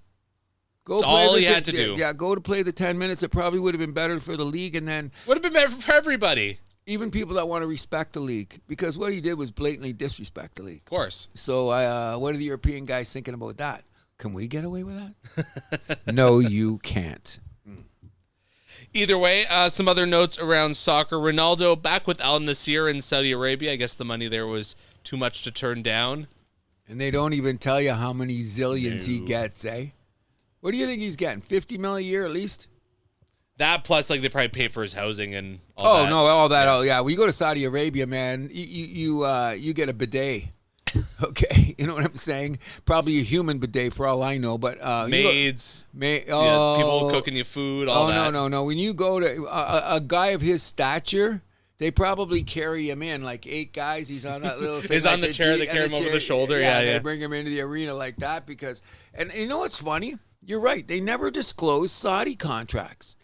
Any other league in the world, you know, but the Saudis, don't worry about it. We bought him a Porsche. Probably something nicer than a Porsche. Probably like a Bugatti or something. Oh, wouldn't you love to own one of those? But I don't know. I don't need that guy. I'd be happy with the Lexus. No, man. I want a Bugatti. If you got a Bugatti, you can afford the gas. That's true. And you know what was really weird? Nothing against your heritage, but when they were building Bugattis in the war for Hitler, son of a bitch, man. Winston Churchill should have drove around in Bugatti. You ever see those cars? They weigh more than my house. Especially those old ones. Oh, but they're beasts. I seen one about 3 years ago at a car show, maybe more, 5 years ago. When I looked at this thing, I said, oh, yeah, it's a tank. And they're big, eh? They're big. They're big cars. Like a family of 4 could live in there for a while. Wow. But that's what they're going to be giving away in Saudi Arabia when you become a soccer player. I don't understand about the contracts. And you know what? Because of all the social connotations and what goes on in Saudi Arabia and stuff like that, and these guys just turn their back, just let you know, money changes everything, guy. And we'll see if Matteo Retegui gets a Bugatti, because he also went to Saudi Arabia. And he's younger. Al Qudsiya, he was the leading scorer in Serie A this year with Atalanta. The transfer's for 60 million euros, but they're not saying what he's getting for salary. And he's not even 30, or he just turned 30? I think he's under 30. Yeah, I think he's late 20s. That's crazy for a player like him to be going to Saudi Arabia. Well, you're educating me on this. I did a little research, and a lot of guys went, what? But that's money, bro. That's like generational wealth in 1 year. You know what I mean? And by the way, it could cost you your career in some ways, though. The soccer's shitty, I hear. It's very bad. What? Because they showed on Sky, right? I'm not sure. Or that I'm sure it's available somewhere. Algeries. What's that network? It's not in DAZN. No, and it's not being touched by anyone in North America or Europe. Why bother? It's garbage. But that's all I ever hear. I hear the quality of soccer in the MLS is much better than the quality than Saudi Arabia. But they don't have any rules about how many imports, do they, or anything like that? Do you know? I don't think so. Yeah, because I know they have a percentage of Saudi guys. Which is going to hurt their player development. 100%. And Saudi Arabia's been kind of building up their program, which would be kind of a shame for them. Well, yeah, they are trying to build from the grassroots up. I heard Qatar's trying to build up a team from the grassroots too. So we'll have to wait to see what happens. But when you got that much money... Yeah, we will see soccer. I mean, the seasons are right around the corner. We are under 3 weeks away for Premier League, La Liga, and Ligue 1. And then Bundesliga and Serie A start the week later. After that. Yeah. And then Champions League mid-September. Don't you really think sometimes that the Happy New Year should be the day after Labor Day? Whenever NFL starts. That's what I'm saying. Happy New Year. Like I mean, it's almost like companies with their fiscal year usually starts in September. You know what I mean? I know our company did. Okay. Usually, I know for like electronics companies, I want to say it starts Q2, I think, is the start of their fiscal year. Okay. I think so. Nobody ever has January 1st, but I'm just thinking about all the things that are like what kick off. Like once Labor Day comes in, what's kicking in? Everything, including baseball playoffs. There you go. Okay. We'll move this over to the Open, keeping it across the pond, where Scottie Scheffler won his fourth major in his second of the year by 4 strokes over Harris English. The length between his first major and his fourth major is the same as Tiger Woods, exactly 1,197 days. What a coincidence, eh? It's incredible. Okay, there's a number of things to be said about this. Okay, first of all, and I'm glad Rory McIlroy was the first one to say it, Scheffler's playing head and shoulders above everybody. Out of his mind. He's unbelievable. Now, everyone knows I'm a golf junkie, so let's just say this. I'll be quite honest with you. It's a 72-hole tournament. I've probably seen Scottie play 70 holes. Okay? I did. I sat right out here.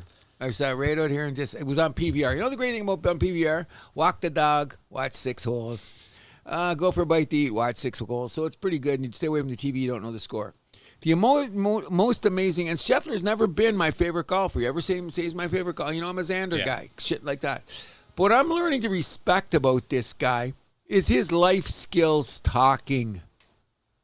This is the way he speaks is actually like pretty incredible. The line I heard that I liked was like he talks about his career like he's talking about like it's a documentary like 20 years in the future about him or something. Thank you.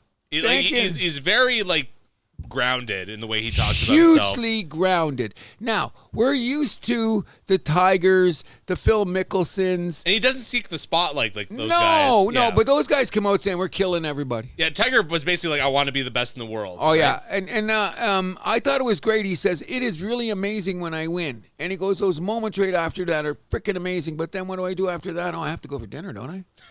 And you go, whoa. But people misinterpreted so much what he had to say. But he did say this, I love competition. I can't wait to get to the St. Jude. So that doesn't mean like because he doesn't say I want to crush you with a stone, doesn't make him like, oh, he's not the stature of this or that. Stop it. Look at his numbers. Look what he's done and the amount of starts he's done. And look where he's done. Like if you look at his first 40 starts, he wasn't doing that good. He's greatness. He is greatness in front of us. And every time you watch that, you're seeing a guy do greatness. For example, I watched all day Saturday. And the golf was absolutely riveting. I couldn't take my eyes off it. There was like 8 guys within 3 strokes. Everybody's going for it. And then in the last couple holes, Scottie dropped a birdie. Couple guys bogeyed, and he had a 3-stroke lead. And I went, oh, gee, what's the entertainment value going to be tomorrow? There was no entertainment value. He just rolled his way down, and you knew he was going to win. And even when the guy shot a double bogey on the 8th, comes back and birdies the 9th. I absolutely love that he says family and faith comes before anything else in my life, number one. And we are going to have the iconic moment of his son trying to climb up the green at 1 year old to get his hands on the claret jug. Like he's going to have that picture on his wall forever. Like, and that was spontaneous.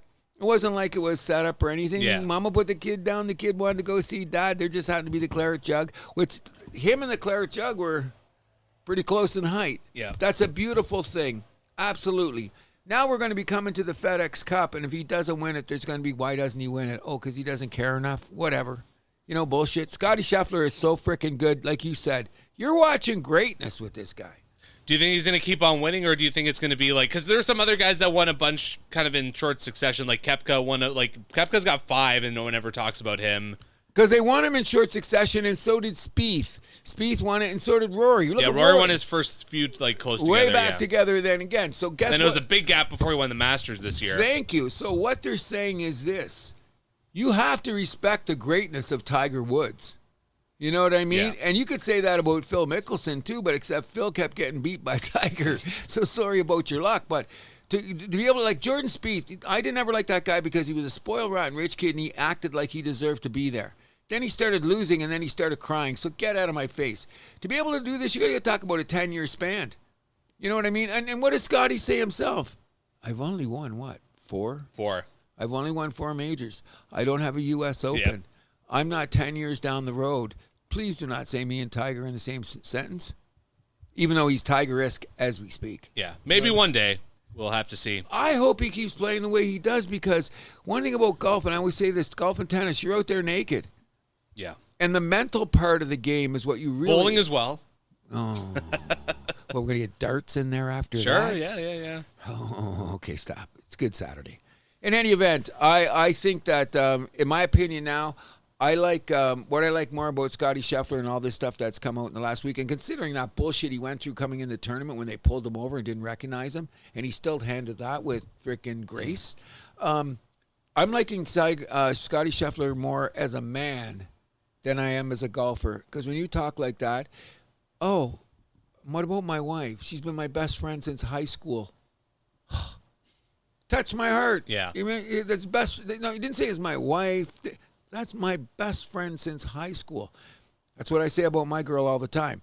It's just absolutely amazing that a guy on that level of greatness knows how to separate it. You know what I mean? And he said this is the killer line he said to me. He goes, he's from Dallas, right? He goes, there's 2 places I can go to have beers, because I like to go to have beers. He goes, one, I go in there. He goes, I haven't been going in there anymore, and I was going there since college because I walk in there and everyone knows me. Yeah. But he goes, there's another place across town, and nobody knows it. I walk in there, and nobody knows me. Where do you think I like to go for beers? Yeah. I said, I love you, buddy. I love you. That was his press conference. He said, oh, by the way, that bar, I ain't telling you the name of it, but that's where I like to go. Very humble in a greatness position. I can't give enough props to Scottie Scheffler. Big congrats to him. We'll keep an eye on golf as we move towards the FedEx Cup, and we'll move us over to the CFL. Not too much here, just... my question is, are the Argos in TFC territory yet? 100%. I'd say no. Well, let's not only forget. Only because it's the CFL. That's all. You got that. Okay. Well, they've also won more recently than TFC, so I'll give them a bit more grace there. But, I mean, if they continue down this road, they're going to be... Well, we know what the number one issue is. The quarterback's out. Okay, so when's he coming back? I told you. Remember last week he was supposed to play this. If he plays by Labor Day now... Lost season. Oh, I think it's a completely lost season. There's only 3 teams that are going to do anything in this year. It's going to be Saskatchewan, who am I missing? Montreal. Yes and no, but Saskatchewan, BC, and Winnipeg. Yeah. Winnipeg's only 3-2. Then they got smoked by Calgary last weekend. That caught them off guard. But so guess who Toronto is playing next? Yeah, Winnipeg next 2 games. It's a home and home. They are at home tonight. And then they go into Winnipeg next weekend. What's the chance of them winning, the Argos winning either game without Chad Kelly? I think they split. Nah. I think they win tonight. They lose the one in Winnipeg. I think they get destroyed tonight because Winnipeg's pissed off the way they got bitch slapped. So when they win by 20, don't be surprised, and then they win by 30 in Winnipeg. Because guess what? The deal is you can't. Argos defense isn't bad. They're just out there all the time. So you want to hear something funny? So a woman I work with, her son is on a football team. Then he's being coached by, I forgot his name. He's a wide receiver on the Argos. And then he doesn't get the ball thrown to him that much. But then he was telling him hey, they should throw to you more. And he's like, oh, you guys need a new quarterback. Ooh. Arbuckle's playing his ass off. He's just not that good. He's fine. Yeah. If the rest of the team was better around him, we wouldn't have this much of an issue. But the Argos defense has been leaky. They have no run game to speak of. No, that's the other part that's killing them. But that's what I'm saying. The defense has been out on the field more than any team in the CFL, they were saying. Them in Ottawa. Bad news, Bears. Yeah, Ottawa's terrible too. But they say you can't, in any sport, in any football, you keep giving guys more and more shots at you. What's going to happen? That's the oldest sentiment in the history of football, correct? I hope the Argos do better because the Shoey's crew has still been massively supportive. You know what I mean? So Argos, you got a fan base that loves you. My neighbor, he's cringing. He's an Argo guy from freaking since he was a kid. And let's hope they do better, but I don't see it, bro. I don't see it. It's going to take a long way to get back to 500. Do you think, what's your percentage of them making the playoffs right now? What percent would you say? 20%. I was thinking more like 12. Like, even if Kelly comes back, they're going to have to go on a crazy-ass run. Exactly. So they got to win 1 or 2 without him, just even before that. Okay, so you think they can split against Winnipeg? Yeah. I don't. Well, I think I'm being optimistic. Okay, and usually I am. I'm looking at it this way. Winnipeg sees what's in front of them in the West, and they've stubbed their toes a bit. Okay, and Saskatchewan and Calgary and BC, they're all freaking dogfighting. So they're going to say this is 2 wins. Winnipeg isn't as strong as they were a couple years ago, though, so we'll see. No, I just think it's an adjustment for the team. They're in the Grey Cup, right? Okay, remember, I don't know. They were close to a dynasty. I'm not, so were the Argos. Okay. Nothing else for CFL? No. We'll move us over to the WNBA, where Collier, was All-Star Game MVP, 36 points in her team's 151-131 win over Team Clark. Kelsey Mitchell was the only other player with at least 20 points in that one, 20 points exactly. But what stole the headlines in All-Star Weekend was the T-shirts that the girls wore, basically asking for more money. I'm shocked that no one earns 6 figures in this league. Okay, that's the first surprise. Okay? There's obviously a CBA negotiation going on. Okay, so there's a lot to freaking unpack here for a minute. So let's just take a look at this from this perspective right here. The league's now what? 25 years old? 29 years old? Yeah, about. Okay, so first of all, let's put it this way. They've been subsidized by the NBA since day one. Mm-hmm. The league has never turned a profit. They've only had a loss. That being said, the NBA's got their guys helping to run the WNBA's books. Enough said. Yeah, they're clever accountants. Yeah, any good accountant can make the numbers say whatever you want. So the first thing what's his name? The president of the Blue Jays infamously said that. What was his name? He was president when they were winning the World Series and whatever. Pat Gillick. No, he was Metropolis? GM. No, the president. I'm blanking on his name. Oh, he was president too when Anthopoulos was here in 2015. Oh shit! I'm blanking on his. Anyways, okay, well we'll figure him out. But yeah, so I heard it said best. If you're missing $40 million, okay, and what's the difference between $40 million and $44 million? Well, $4 million, but throw those $4 million around the league and everybody makes $100,000 a year. So my theory is this. Let's start making, all the girls, you come in the league, you're making $100,000 a year. We'll start with that. Because people forget to realize that's why Brittany Griner was going and all those girls were going to Europe. Playing in Europe, yeah. Because to make the extra money. So let's give them $100,000 a year. Every player gets $100,000 a year for starters, okay? Next thing you got to realize, if they've never broke a profit again, let's get an outside auditor to take a look at the books. Because as we know, they got a new... That's never going to happen. Okay. They got a new TV deal. The ratings are up. And attendance is way up. Okay. I did a little deep dive on the attendance. Be careful who you're talking about. The Golden State, whatever you call Valkyries. Them, they are one of the greatest expansion teams in the history of every sport. Sold out for the year 18,000. Is that because they're a new team and they're competitive? Yes. Okay, so is that a new team, new shiny bauble? Is that what's going to happen in Toronto next year? Let's hope so. But they're getting 18,000 a year. Do you realize this, though, when you take a look around? Okay, you got the Fever in New York. They're getting 16,000. There's 6 teams under 10,000 a game.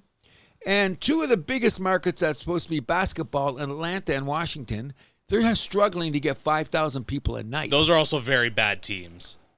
Whatever the case may be. So when you average it out during the whole league, there's an imbalance. Look at those numbers here. But they're still averaging over 10,000. Which is great. That's more than the American Hockey League can say. Okay, so and then their usual average was only 7,500 for years, wasn't it? Something like that. AHL or WNBA? WNBA. They had trouble getting 10,000 a game. Yeah. Okay, so what we're saying is now they're getting this sold out. Now, as you know, in any business, when you have an increase in revenue and you have an increase in profits, it usually filters down to the people that are making your product better. This is where I'm saying, where's the disconnect between that and the players? They just got a new TV deal. So that's got to put more money. So you got the TV deal, you got the increased fan attendance, and you got increased ratings, which means more money from sponsors. The girls do deserve a raise. Mm-hmm. Don't you agree? I agree 100%. Then you have the most ludicrous statements you ever hear, like Angel Reese saying, when are we getting NBA money? We talked about this in our meeting. I don't mind that. Hey, come out big swinging in your negotiations, right? I agree, okay? But and that's also just part of her personality, too. Great, which is what's making the league. Because you know what? Getting eyeballs on there. Okay, so let's just put this. Let's take a good look at this, because I've watched a few games last year, and last year I watched the playoffs. But let's say 6 or 7 years ago, I couldn't tell the WNBA from the CBA. Okay? But now what you have to do, you have to sell. Now I'm just going to say a few things here that you should be thinking about in the WNBA, okay? Asia Wilson, Brianna Stewart, Paige Beckers, Sabrina Ionescu, Angel Reese, Collier, who you mentioned. Collier, yeah. And my favorite player in the NBA. Sophie Cunningham. Oh, what a lucky guess. Okay, and we have the issue of Caitlin Clark, which people stop barking on her, which is good and really threatening their playoff position. It's unfortunate that Caitlin Clark has got a soft tissue injury. And we know what happens in sports when you have soft tissue injury. You got to reheal that completely or else. Or you're in big trouble. Yeah. Now, should she get a separate stipend from everybody else? I mean, I wouldn't go that far. She's this isn't you're just kind of going towards like a Messi thing right here. I didn't say that. She's another player in the league, and I don't think she wants that. Oh, 100% she doesn't. She was the first person out there with her shirt on too. Yeah, and she's out indefinitely. We should mention as well. Oh yeah, that's not, and I do hope that she's coming back. But did you hear all the minutiae around this thing, where they're all going to have the players together and they're going to come down and they're going to reveal the shirts, and half the girls were sleeping because they were out partying until 4 a.m, and the CBA girl had to knock on doors. Girls, got a press conference in 10 minutes. We had a good time last night. I loved hearing that. But they had to bring them all down there. And what did they happen? All the All-Stars showed up for the press conference. The amount of people that showed up when they were doing the debate to go into the CBA was unprecedented. And it included all the players I mentioned, including Caitlin Clark. Where do you think this is going to go? I don't know. 100,000 to start. Yeah. I mean, that seems like a good place. Okay, yeah, if you're going to make it 70. Now, the great thing is, I heard Pat McAfee say this, because he's kind of like talking like me, and he did convince me a little bit this way. The average person in America makes $7,000 a year. 70,000, yeah. Yeah, the average American salary now, a good job that gets you through your life is $70,000 a year. So when you hear somebody going up to $100,000, the average American goes, oh, that's a pretty good salary. With your per diem, your road money, you're doing pretty good. However, if you have an increase of revenues of 20, 30, 40%, some of that's get kicked down because, you know how in the NBA or like in the NFL and the NHL, this much revenue, this much goes to the players. That's the imbalance problem because the WNBA is, they don't even tell you. Yeah. So how can we believe that you're missing $40 million? I don't. I'm just saying. You've been able to keep this operation running for this long. NBA's been. I did not realize how much money is being funneled in by the NBA. I was shocked. The main reason that league is still here is because of the NBA. I get that. Okay, but the growth is there that they can sustain themselves now. God bless the girls. God bless the Caitlin Clarks, Angel Reeses of the world, the Brittany Grinders, whoever you want to talk about. So they got here. So the question is, what is this CBA going to say? I think the number one thing is it's got to be increased revenues for the girls. 100%. That's got to be. Let's just start at that 100,000 level to get started, okay? Because what's going to be the imbalance is Asia Wilson's got a shoe, Caitlin Clark's got a shoe, a lot of girls in the NBA got a shoe. You know what I mean? So with the per diem playoff, what do you call that? When you get in the playoffs, your little piece for the playoffs. Right. Let's increase that too, because we got more eyeballs on the game. The great thing about it is how many NBA players are sitting on the sidelines of the games during the thing, so that when people look at the game, oh, look at Tyrese is here. Oh, Kevin Durant's here. Oh, so-and-so is here. So it's really nice for the NBA doing their best to show that they're supporting the league too. So I think there will be a break in the revenues. I don't know how much, but the first thing when they go in the CBA, they're going to say, we get more than 1%. Yeah, they're going to get a raise for sure. But I mean, what is it? Okay, Angel, you're not going to get $1 million. You're going to get $1 million off the court if you keep doing what you're doing, and that's great too. You know what I mean? Whatever you get. Asia Wilson's making $1 million off the court now with her shoe and everything, which she deserves. She's a fantastic player, by the way. So I'm just saying the number one thing is when the CBA comes up, it's going to be the revenue sharing. That's going to be the number one thing. How much is that, and how much are they going to show us in the books? We're never going to see the books, but... Well, that's kind of what weirds me out about it. All you've ever heard is some people say they lost $40 million. Someone says, oh, no, it's more than that. The NBA threw in an extra $20 million to bring it down. I mean, Who do we believe? We can argue that all day. I mean, is there anything else you want to get to for WNBA? Not really. I just say everybody watch the playoffs because, in my opinion, those Minnesota Lynx guys, they pissed off. You know what I mean? They got burned last year. Did you see them play? Here's their greatest thing, like I told you. If they get you down on the fourth quarter, they're stepping on your toes. They're stepping on your face. They're stepping on your mother on the sidelines. They're pushing your kids down. They're just vicious, man. Absolutely vicious. And I'll end on this. Is physicality helping to send? I've said this before. Is physicality helping to sell the WNBA? Probably.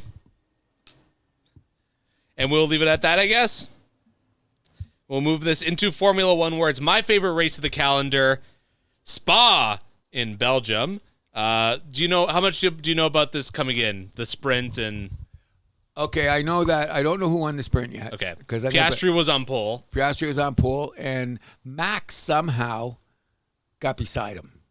Like I heard, like McLaren was just killing everybody, and then Max came out and did last lap. Max is Max. Best driver in the world, okay? We understand that. But the fact is, he was the only car that had pace to get past Lando, but Oscar's a half a second ahead of everybody. That's freaking huge, bro. Half a second in F1. That's like 10 yards in football. Mm. You know what I mean? When you think about it.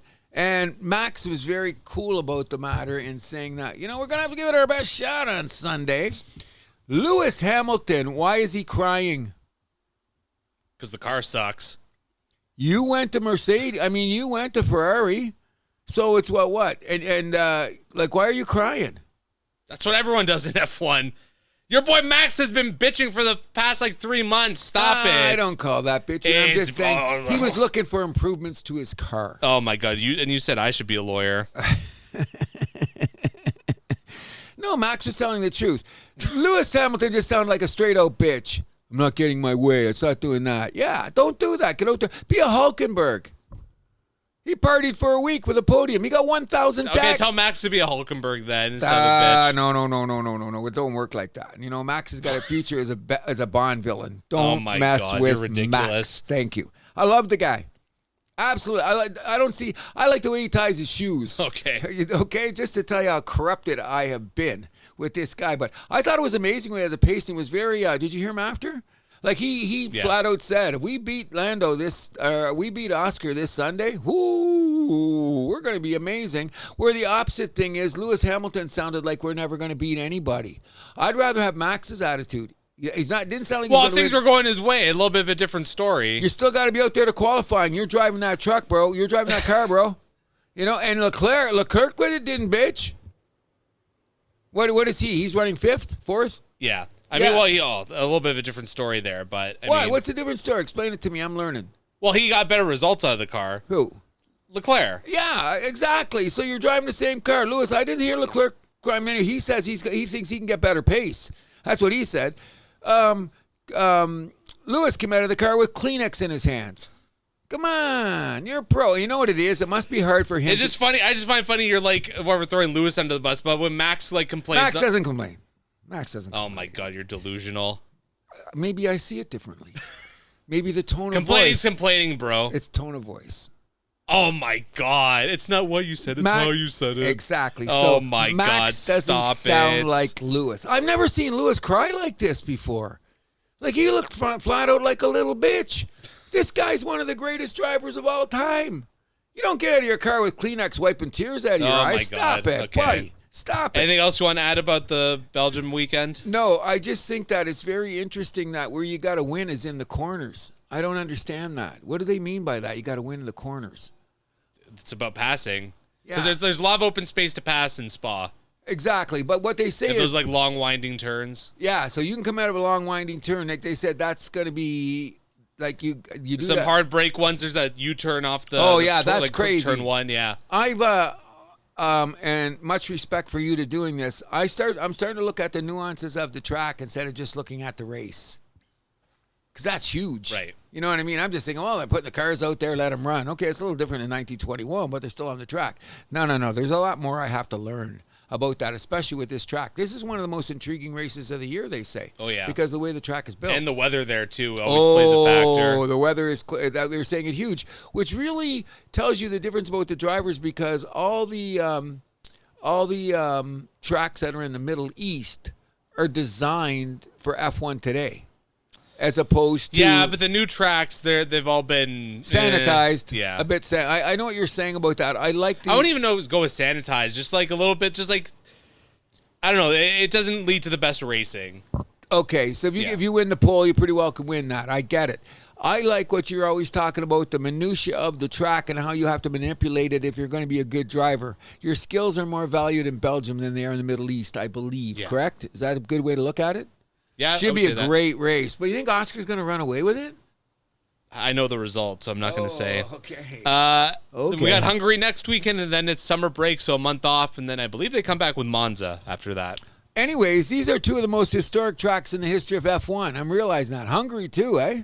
Hungary, yeah, to an extent, but Belgium more so, Yeah. way more so. Yeah, because Hungary was a smaller, what would you call it? Well, and it's never really been a fixture of the F1 calendar like Spa. Like Spa, exactly what it is. And not only that, when they were under control of, what would you call it, communism, Hungary caused more grief, they say, so it didn't always get the shit that it's supposed to. When I heard about that, I go, what does politics have to do with a race? Well, you got to choose to go in there or not. Politics affects that. Good point. But I've heard that the Hungarian race has had its historic moments, but nothing like It's a great Belgium. track. Yeah, that's what I've been hearing. I'm looking forward to that, too. I will be watching, as soon as you leave, I'm going to be watching the sprint. Right here. Me too. I got to catch up on some of this too. Yeah, because look, right in front of me. You're going to go, I'm going to walk my dog, perhaps I'm going to burn one down, and come back and watch it right here. There's a little breeze out here today. It's nice. Yeah, good. We'll move us to our closing and our trivia question, once again provided by Steven. Thank you so much, little brother. Mm-hmm. The trivia question is as follows. Oh, wait, before you go, did you ever look in that trivia box that I brought? He's been checking it out. Yeah, because it's just, that's like a Bible. I can't read all that shit, man. Good luck to you, Steven. On this day in 1984, Pete Rose tied Ty Cobb for the MLB record all-time with how many hits? 3,000, because he had 4,000 and what? 4,004, and he had about 100 more hits after he did, I'll say, 3,720. 3,720. How much was his final total? 4,000, right? It was over 4,000. Oh, it was over 4,000. But he had to go about a year or two more, and he didn't get quite 200 hits more. So I'm going to say, to beat Ty Cobb, what was his number? I'm going to say, I think it's 3,800, I'm going to say. I said 375. Yeah. I guess we're on the right. Price is right. I'm trying to undercut you. Oh, way less than that, actually. 3,502. Wow. Yeah. So he got what, 900 hits after that? 500, because about 500, because he had 4,000 and what? I don't think he had 4,100. 4,256. Wow, so he did get a lot of hits after that, eh? It's a Hall of Fame weekend, by the way, in baseball. Want to congratulate everybody in there, but I'd like CC Sabathia, Ichiro, Dave Parker. Oh. And who's the other one going in? Oh, we're forgetting somebody else good. It's a good class.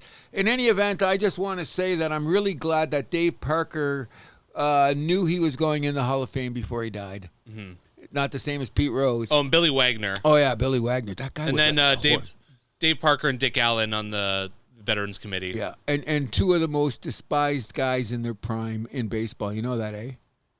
You know who Dick Allen was? Yeah, we talked about Dick Allen. Allen. Dick Allen, man. My mom was a Dave Parker fan, though. Good. Mrs. Milani, were you? At my time, he was my favorite baseball player. I loved it. His bat looked like a toothpick in his hand. The Cobra. The There we Cobra go. was. What did he win? 2 batting titles, an MVP, and a World Series. Something like that. Yeah, that's a pretty good resume, but he did not win because of his indiscretions. Well, he's in now. Thank you very much. How long is it going to take Pete to get in? 5 years? Less than 5? More than 3, less than 5? Could be. He's getting in. He's going to get in, yeah. You know what I mean? They're going to let him in because he's dead. I've said that for a million years. Pete, you're getting in, but not till you dead. There's a couple guys in the Hockey Hall of Fame who I could think of are going to be in that same category. We don't have to say for different reasons. Yes, yeah. I know what you're saying. Yes, in any event. In any event, what sporting event are you looking forward to the most this week? You know what I'm really looking forward to? And this may sound weird because we've been watching all season. I want to see what comes out of the doubleheader in Baltimore. Interesting. Yeah, because we're going to be ended with Detroit. I don't know how much pitching we're going to use, but I want to see whatever machinations that Schneider's going to put together in a doubleheader. It's going to be interesting. Very, because one of the things he said, and yesterday when I heard him, is that the way they've rotated guys from AAA to the majors and back. Like there's been 5 or 6 guys that have Estrada being the A-list guy, but the way they've rotated him in there. Now they should be in pretty good shape because they really didn't use anybody but Green in Game 1. And how many guys did they use last night? Rodriguez came in and closed it down, and he can go 2 days in a row. I think that who else came out last night?